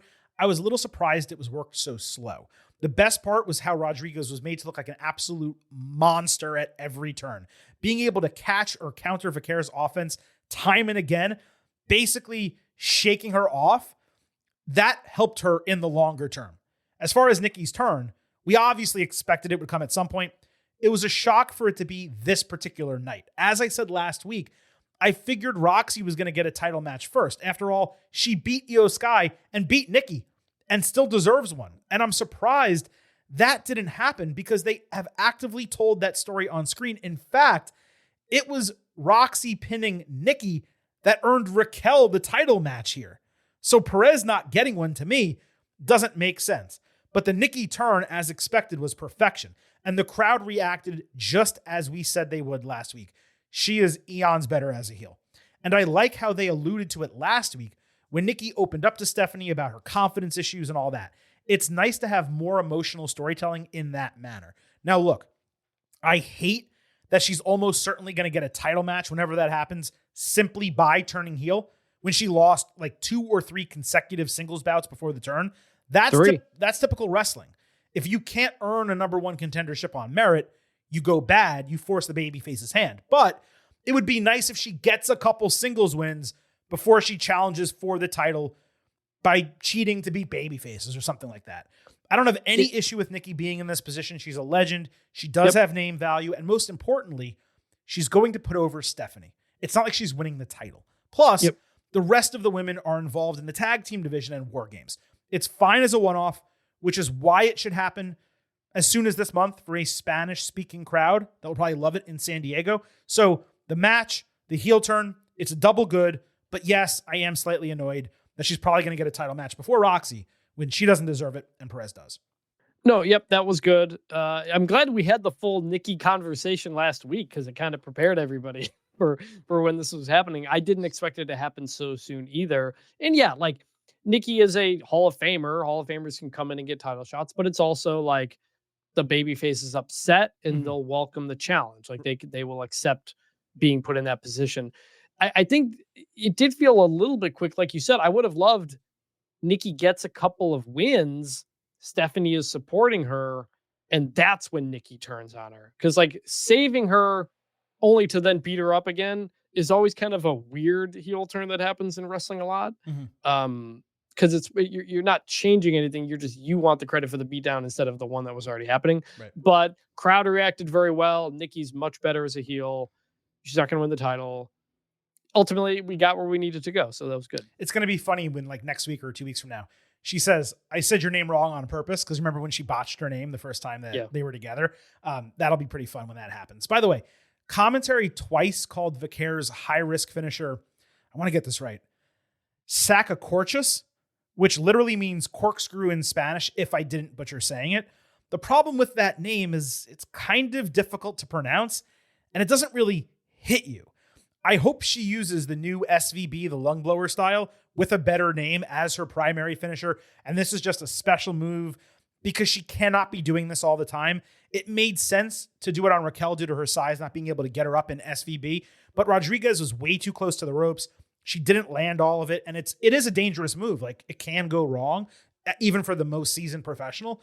So Sacacorchus, again, if I didn't botch it, great move. Really don't like the name. I'd like it to be a rare thing that gets pulled out in special situations when necessary. And I still prefer the double underhook lung blower SVB. That is a great finisher for Vicare. Agree. Jade Cargill hit the ring with her entrance 95% on point for the first time in what feels like months. They've just been getting it wrong week after week. She looked amazing. She had tremendous presence about her, especially standing in the ring with her arms out and the title in the air. And then she said one line, punctuated with, "I'm that bitch," before spiking the microphone and posing on the stage. Charlotte Flair and Alexa Bliss entered. They entered behind her because the former had a match. Jade showed no fear. She talked so much shit at Flair that Charlotte literally had to turn back around when she was halfway down the ramp to try to go back and address her, but Alexa stopped her. Now, I gotta say bad here, purely on principle. I believe I said it on the Saturday night's main event instant analysis, that the one thing I didn't want from heel Cargill was Jade reverting back to saying, "I'm that bitch," in every single promo like she did in AEW. It was stupid there, and it's stupid in WWE. It's all she ever did. Now, is there a chance that this was a one-off? She said the phrase to establish herself forcefully, meaning she's not going to do it in every subsequent promo. That's quite possible. And if so, I am totally cool with it once. Her presentation here, entrance, gear, the one-liner, it was all on point.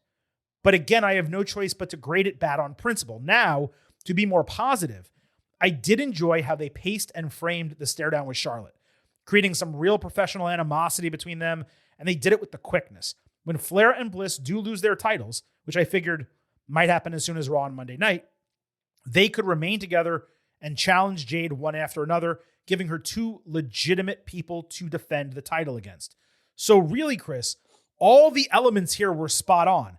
And in almost any other situation, Silver King would be giving this a good. But there was one singular, specific element that I did not want to see. And it was the main point of the entire segment. So on principle, it's a bad. Why do you hate that so much? Because I explained why. She said it every single promo. She said, I'm that bitch. And then when she won the title, she said, this is that bitch show. And it was every single time. You don't need to say bitch every single time. And it became it became an eye roll. Like, you knew she was going to do it. And it was frustrating, and it made her look stupid, frankly. It made her look like she can't talk. If there's something WWE certainly doesn't do, it's take catchphrases and beat them into the ground, right? It's not like that's the entire history of this company. It stunted her growth and development over there, is what I'm saying. And no, I agree, afraid but the same will happen here. I'm not going to use that. She didn't like say it a bunch in this one promo. I'm not going to. I think if you just do it, you close every promo you cut with it, then like, okay. If you use it as much as you did in the past, that's too much. But she didn't do that here. I was fine with this on the whole. I'm the opposite of you. I was fine with this on principle. She emphasized a catchphrase once. She gave her championship winning promo in front of the crowd, the thing I often say needs to be done. And there wasn't a beatdown or it comes into something. It was just platforming Jade. Mm-hmm. Like that's everything I usually want in that situation. It just, to me, wasn't a great promo. And well, what do you mean? She didn't say anything. It wasn't a promo. Yeah. That's what I'm saying. Like, you did all that right, but I would have liked for her to like deliver a promo, and we didn't get that. Well, that's part of what I'm saying, though, dude. It's pretty similar to what I'm talking about. Well, I'm saying I like everything that they just didn't do it more. You're just upset about. No, my point is she didn't do a promo. She just came out and said that one line that I didn't want her to say, which if you're just makes up the entire promo. If you're just coming out to say that few words, then don't waste the time to give us the whole. Okay, but Chris, what I'm trying to explain to you, and I understand you may not have watched every episode, but this is what she did in AEW. They'd be like, all right, we're going backstage to Jade Cargill, and she'd get asked a question, and she'd say one line, and then she'd say, I'm that bitch. And that was it. It stunted her growth, and it didn't work for her. So I'm not using that to judge this. No. But what I'm saying is on our show. Okay, so I railed against that for years. Okay, yeah. And then on Saturday Night's Main Event Instant Analysis, I said the one thing I don't want from Jade now that she's a heel is to do this. So I have to stick to my principles and say that is the one thing she did do in her first appearance as a heel. I have to give it a bad. The segment as a whole. Like I said, I don't want to use the word good, but most of it was positive. I liked how it was paced, the way she presented herself, the Charlotte interaction. They did everything else correct except the promo, but it was the promo that was the middle, the fulcrum that the rest of the segment swung around. And on that fulcrum, she said, I'm that bitch. And it was the one thing I didn't want. Now, I'm fine with the I'm that bitch. The problem is that was the only thing. That was my problem. If Jade Cargill went out there, if she went out there and cut a 5-minute promo or a 3-minute promo, okay? And then at the end said, I'm that bitch, I probably would have said, look, even though I have principles and so on and so forth, she did a great job in her promo and really established herself as a heel. I can forget that she said that line one time. But the line was the whole promo. I don't have a choice. Yeah, I got you. Now, in the future, this is what I'm trying to say, though. If next week she comes out and cuts a normal promo and is just a badass, and doesn't say it, then great. They've moved on from it. Or if she does cut long promos or longer promos and says it as part of a promo, I'm that bitch, so blah, blah, blah, right? I'm going to be much more accepting of it. But in this case, I didn't have a choice. Okay. My hands were tied. Michin and B-Fab talked down to Chelsea Green backstage ahead of her title match, with Green claiming she was going to be a 2-time United States champion and the greatest title holder on SmackDown. Jade overheard that, scaring Chelsea and Alba Fire off. But as the faces were trying to enter the locker room at the same time as Jade, Cargill snapped at them, trying to assert her power, be dominant, just look like a badass. B-Fab started talking behind her back about Jade having an attitude problem, so Cargill doubled back, got in her face. B-Fab, to her credit, stood 10 toes down, which led to a challenge and acceptance of a presumed non-title match next week. This was not just good, it was great. This is the exact opposite of what we were just talking about, because it was the standpoint that it provided time and space for the underrepresented SmackDown women's division to solidify itself And it gave Jade actual character. She proved that she was badass. Didn't just say that she's that bitch. Does this suddenly mean the fans are going to care about Meechin and BFAB? No, probably not. But Jade needs opponents to destroy. And allowing them to stand up to her, it is far better than the alternative of them not doing anything. This did more for Jade than the prior segment. And that's why this was good. Agreed on all fronts. Not really much more to say because you laid it out, but yeah, it was good. We had Flair against Nia Jax. Charlotte landed her moonsault only to eat a Liger bomb coming back. Nia clunkily fell on a missed annihilator, then got hung up in the ropes just like last week as Flair hit a falling knee over the ropes with her weave entirely on display right into the camera. Yikes. Charlotte hit a slow tornado DDT when suddenly Lash Legend slugged Bliss over the barricade and ragdolled her ringside in a choke. Nia caught a distracted Charlotte and hit Annihilator to win. The setup here was, going for a few weeks now. Lash was written off NXT TV, a little bit ago, losing to Kendall Gray. So it was obvious this was coming. And while I love Lash on the main roster, she makes so much more sense being paired with a smaller woman as opposed to someone who is actually bigger than her, which is few and far between in WWE. Now we'll see how the Nia partnership works out in that respect going forward. This match was rough as hell. Jax has fallen off considerably over the last 2 months after appearing to be much improved in the ring upon her return. She's still doing well as a pure heel. It's a role that so few take on the main roster these days, actually wanting to get booed and doing things to get booed. But the wrestling the last 2 weeks has been rough.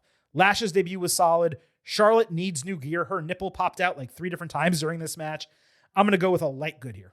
Light good as well. In terms of Nia's wrestling, I've wondered, is it just the reps? She just hasn't wrestled much the last 2 months, and they don't do the house shows anymore. And so when she was back in regularly wrestling, things are pretty good. And so maybe she's just not in the ring as much, and that plays a role. I don't know. Lash's debut was cool. I was kind of surprised there wasn't a DQ with that interference, but ultimately doesn't matter. I like the idea of Nia and Lash together as like a Twin Towers type of thing. I love when we have tag teams that are two giant people. Mm-hmm. I loved Kane and The Undertaker. It's why I want Braun and Bronson to be their own tag team. It's so intimidating, and we don't get it as much. You kind of, I guess, with the Viking Raiders, but whatever their whole deal is, they're kind of different. But I like the idea of two big people, and you're like, man, you could talk your way into a small person beating a big person once, like Alexa and Nia. But when it's two and it gets tougher, I like that dynamic. So I like the two of them together. I don't dislike the dynamic, and it's interesting you said Twin Towers because I'm going to mention that later. My concern is this specific duo. And again, we'll talk about that more in a little bit. Later backstage, Nia said that she'd have beaten Charlotte either way. And then she made fun of the champions, saying they aren't allies of convenience, but legitimate friends, having gained respect for one another coming out of their NXT match a couple months ago. For those who don't know, they fought on NXT. Lash won. And the whole idea was they hate each other. So how could they be friends? Well, they explained it here, which I thought was very important. There was also a backstage segment with Charlotte handing Alexa ice for her neck on the trainer's table when suddenly the doctor pulled down their face mask, with it being Asuka, spraying a ton of mist in Bliss's face before running off laughing with Kairi Sane. Attitude Era mixed with Joker in the Dark Knight vibes here.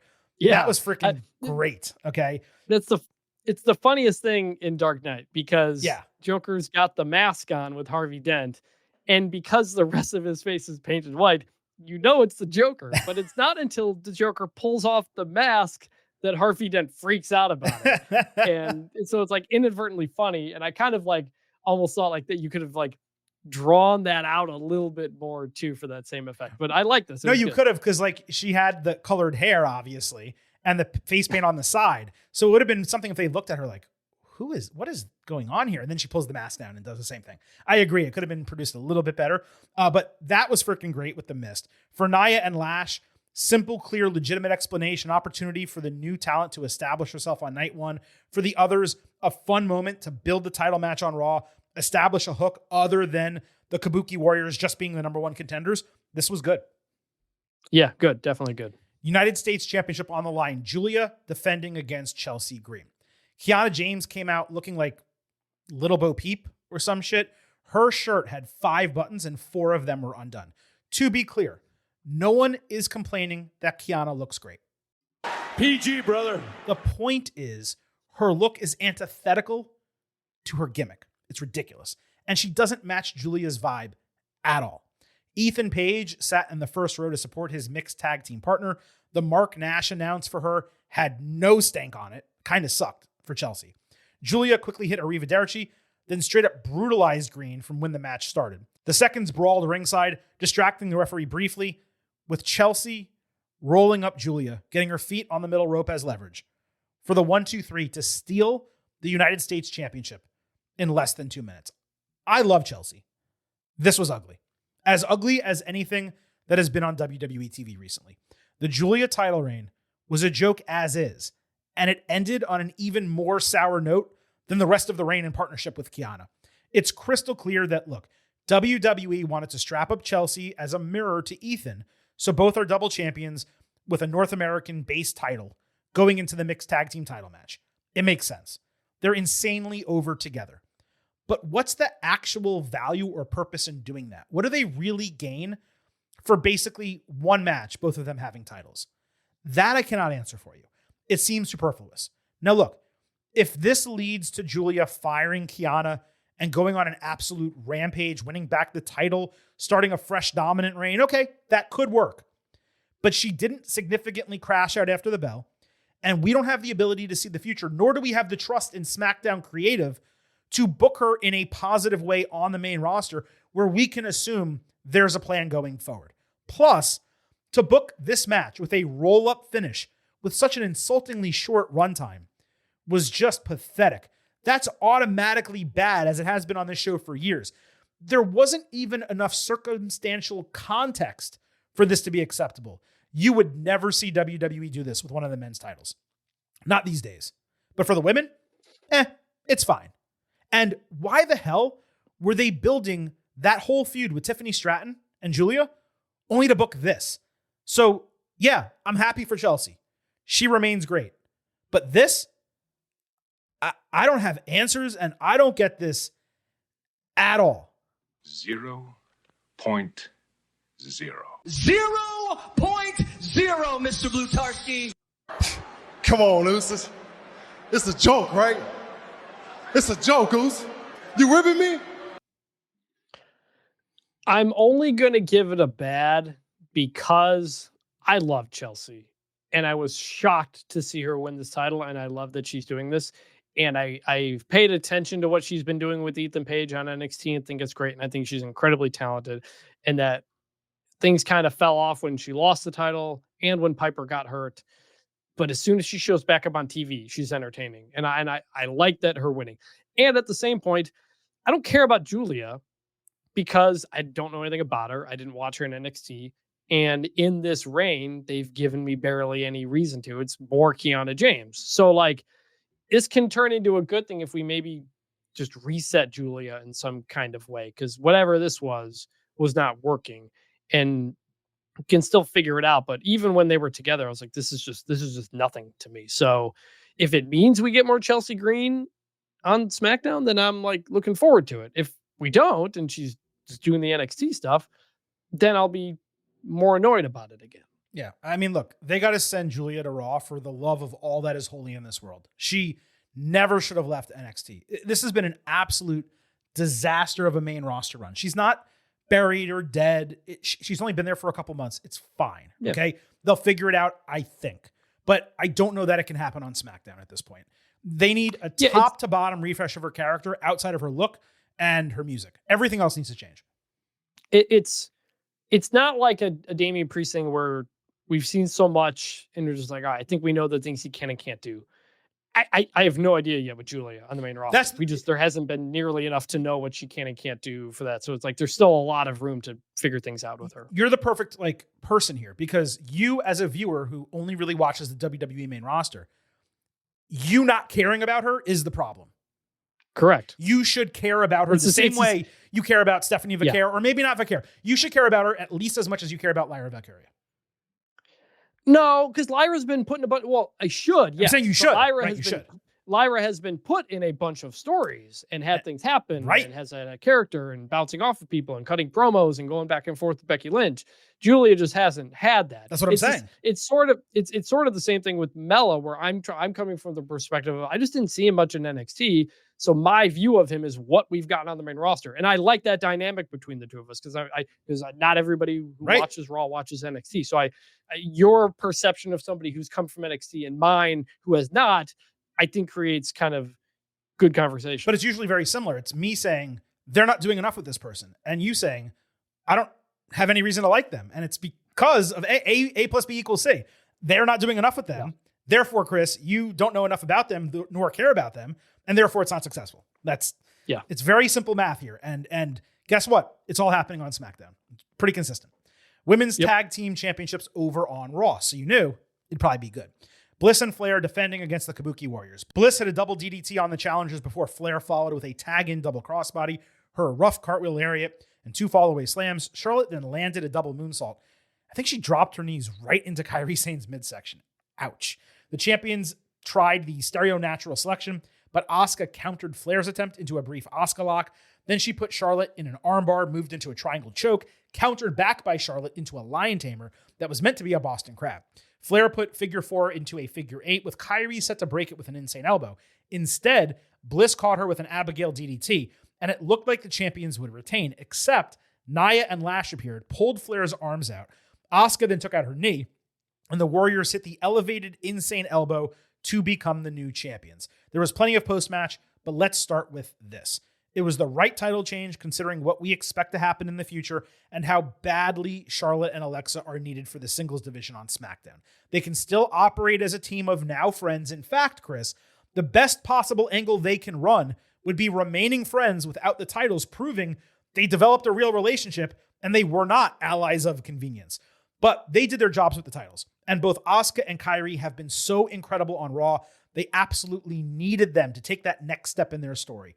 The Warriors definitely slowed themselves down to work with Flair and Bliss. Charlotte got a ton of work and was just okay for most of it. So not a match I'm going to rate higher than, let's say, a B, but definitely good as a segment and definitely good as a booking decision. Definitely good. Oh, this is actually the one where I was surprised there wasn't interference. There wasn't called by the referee. Oh, yeah, right. That's you mean disqualification? It felt like it. Yes, disqualification. Sorry. So gotcha.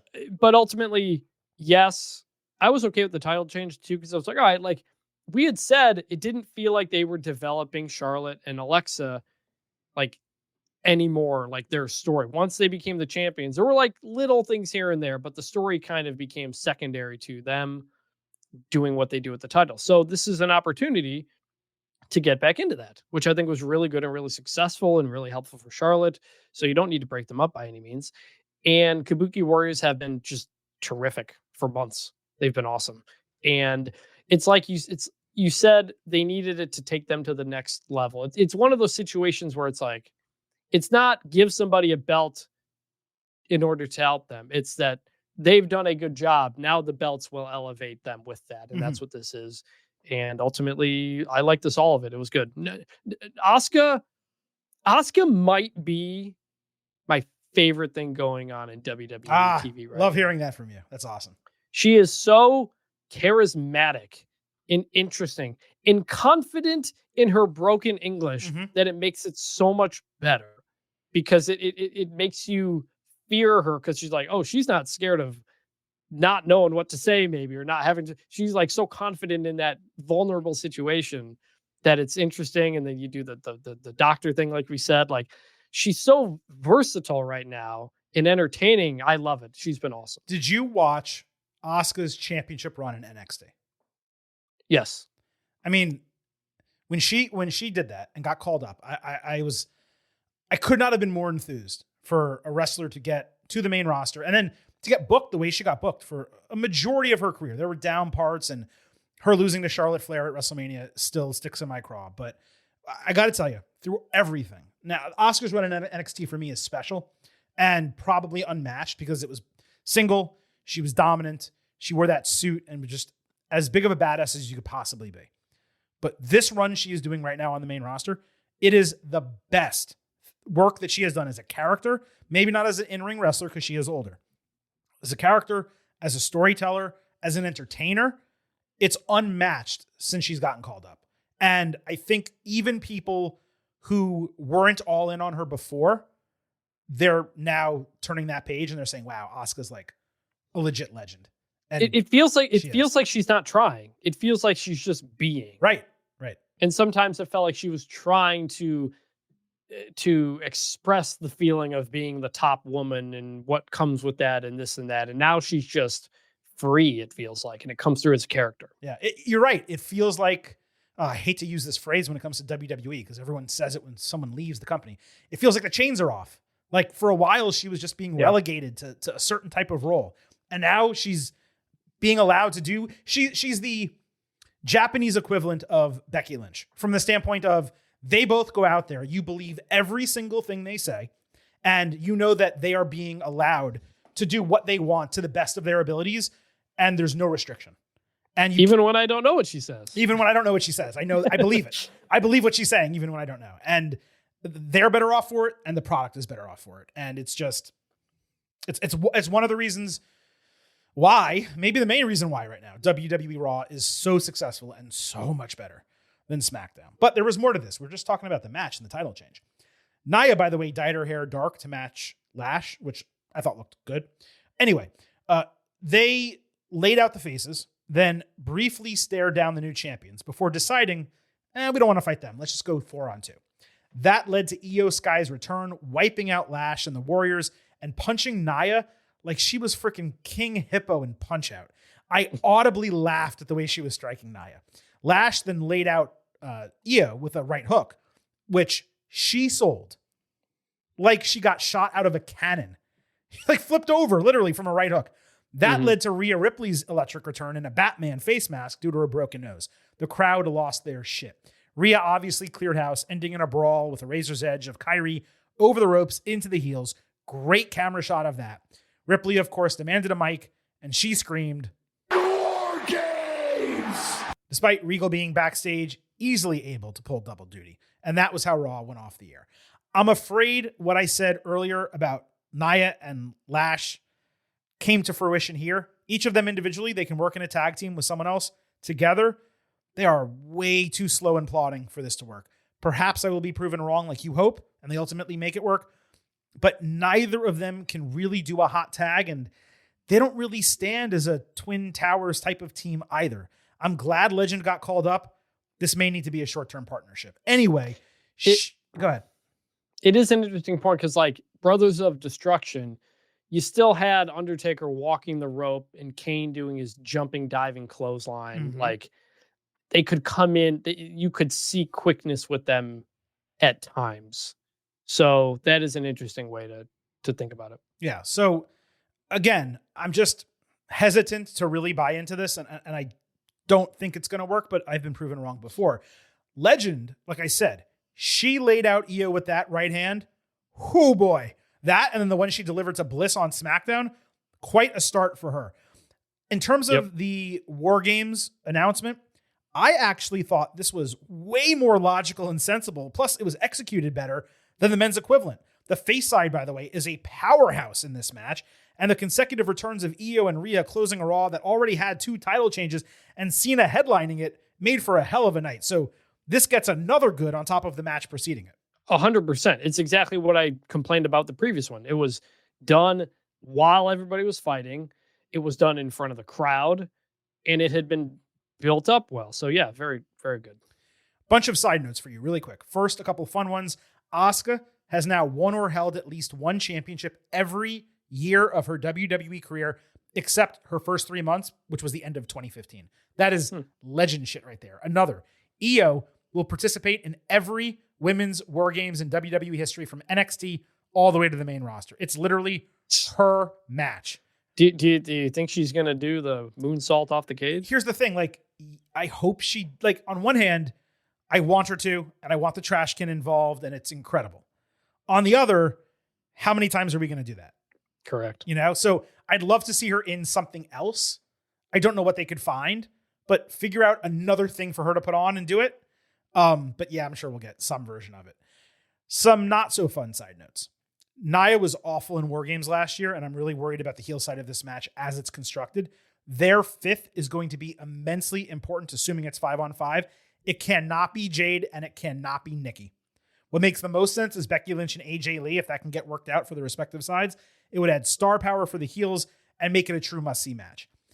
And a neither fun nor not fun side note, how are Lyra Valkyria and Bayley not somehow involved in this? It seems really odd.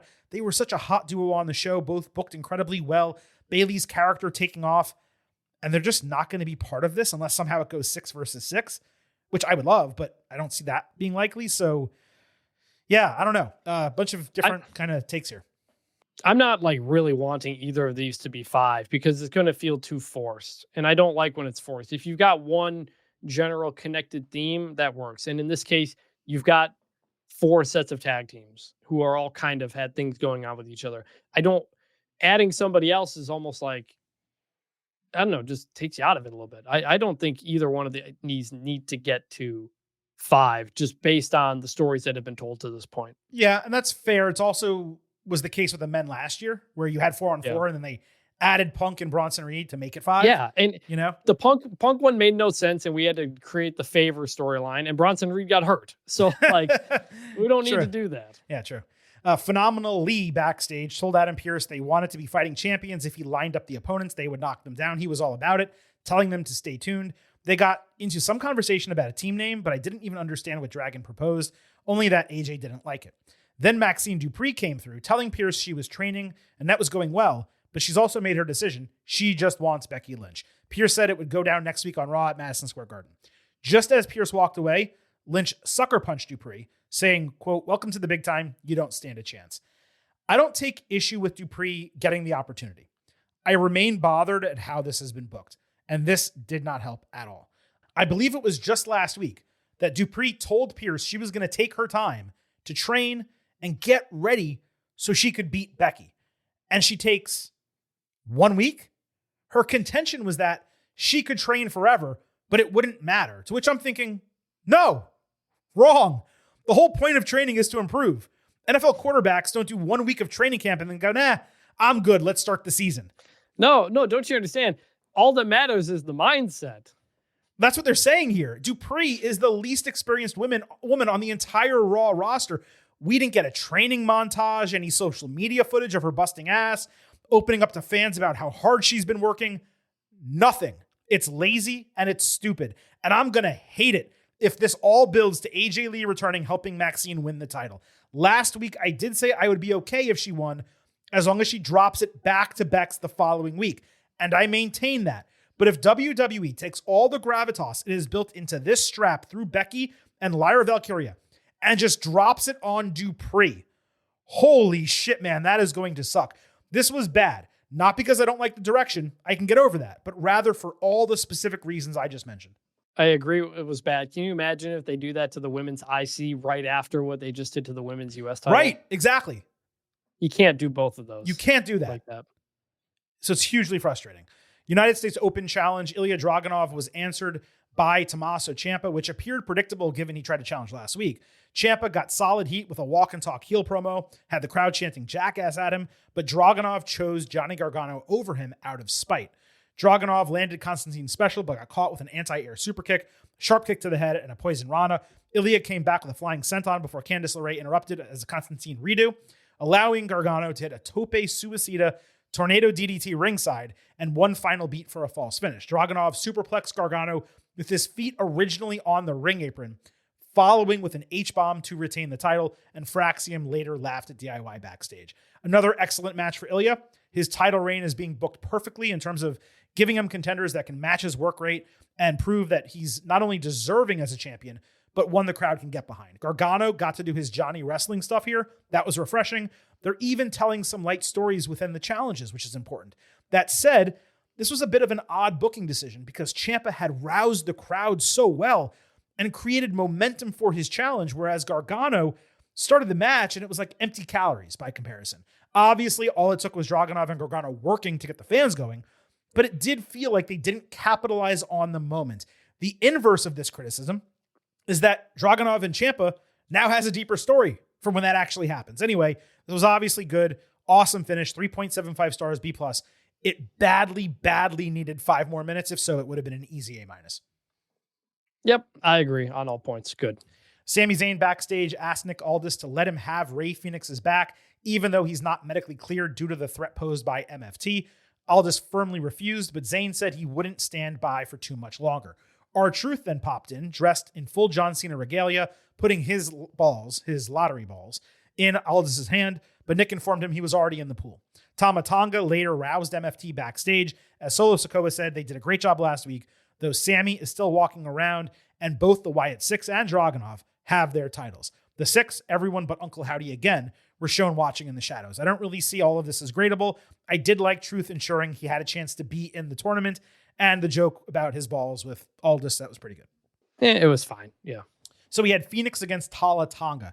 Nakamura and Motor City Machine Guns attacked the rest of MFT besides Sikoa before the bell, just to reduce the numbers advantage. Tala obviously dominated for a large portion of the match until Phoenix hit Goodbye Amigo. By the way, shouldn't that move just be called Adios Amigo? Which is not only proper Spanish, but it's alliterative.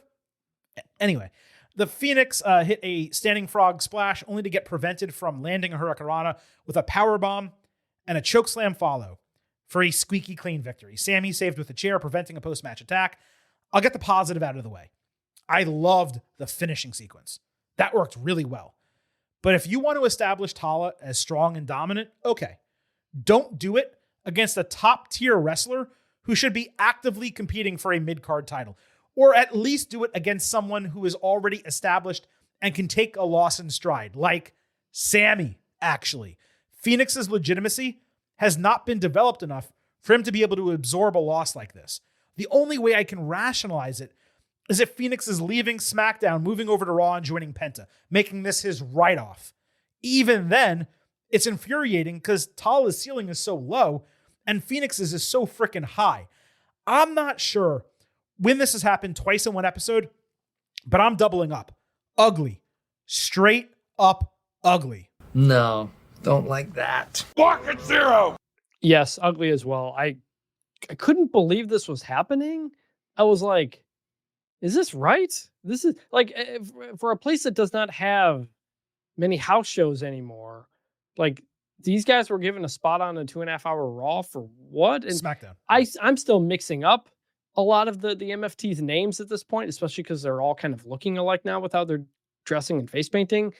And like, why? Why did Tala even need this? Like, they're just have them do group things. I couldn't. Phoenix has been just nothing since he came to WWE. Like, literally nothing. He's just there. Dragon Lee is far ahead of him on the Lucha Power rankings, so to speak. Which is crazy because when Phoenix joined, Dragon Lee was nothing. Like he was the one not being used well. Yeah, correct. And so, like, it feels like naturally would have been Phoenix comes over, you put the Lucha Brothers together, but Penta had gotten so over as a singles wrestler and still is that you kind of maybe don't want to take him out of that right now, which I understand. So they're just kind of in a weird spot with Phoenix where they just don't have much to do with him. But of all things to do with him, this is not what I expected. It's unbelievable. Like, really, Phoenix should probably be the one to beat Dragunov for the U.S. title. Like, if you're going to continue this progression of keeping the strap on people who can really wrestle, put on bangers, and do open challenges as baby faces, then you have him go through a bunch of people. And then Phoenix steps up, because don't forget, I think he wanted another match with Sami because it got interrupted or something. I'm trying to remember exactly what it was. But he comes back around, gets the title match, beats Dragunov, and it establishes Phoenix. And then you move on to the next person and so on and so forth. I can't figure this out at all. Like, the only way it makes sense is if they're moving him to Raw and he's singing with Penta, or they're bringing Penta over to SmackDown and they're going to be part of the tag team division over there, which would be astounding because they don't need more tag teams. They need fewer and they need to feature them better. Regardless, that's the only way this makes sense. Otherwise, I don't get it at all. And Chris, I think I'm done with MFT at this point. I like Solo as a comedy character when he's allowed to do it. I like Tama Tonga as a mid-carder. It's clear he's getting a U.S. title shot sooner than later. He's been staring down Dragunov backstage. But the rest of them, they're worthless, man. They're uninteresting on screen. They actively drag the show down. It's time to call it. Stop trying to make MFT happen. It's not going to happen. Stop trying to make fetch happen. It's not going to happen. Don't you dare interrupt that sound drop. They are like this. They're like the C level. D level faction. Like bloodline. Like we already did the copy of the bloodline. Now we're doing a copy of the bloodline. Like, what is this, man? Yeah. That's a great way to put it, because when you copy a copy, like the quality continues getting worse. That's a great analogy there. It literally, like, they did the new bloodline. It was pretty good. It worked for what they were doing. And now it was better than this, is what I'm trying to say. It was. And now they've added Jeff Cobb as JC Mateo and Tala Tonga. And they're just, you see them on screen and you're like Mateo with the face paint looks like a gremlin. Like, it's like, what's going on with this guy? They don't have him in an established tag team so that those guys are focused in that division. Tala, I don't mind him being a heavy. He does like the weakest powerbomb and chokeslam I've ever seen. I remember watching Hikuleo in New Japan. He looked good. He wasn't one of the best wrestlers, but he could go. In WWE, it looks like he's like so scared of hurting someone. As a big guy, you can't be like that. That was Raquel Rodriguez's problem. Then she figured it out. Tala Tonga's got to figure it out if you're going to put him over Rey Fenix like this. We're talking about this too much, and this is the end of the show, so it's fine. But yeah, this is frustrating. And MFT, you want to talk about all the things dragging down SmackDown? MFT is one of the things dragging down SmackDown, because you have them, you have the Wyatt Six, Chris, who are barely on screen. They're the champions. And all these other tag teams that are not being used. Where's the Street Profits? Why aren't Motor City Machine Guns and DIY and Fraxium wrestling every single week? It's crazy. What happened to Wyatt's MFTs?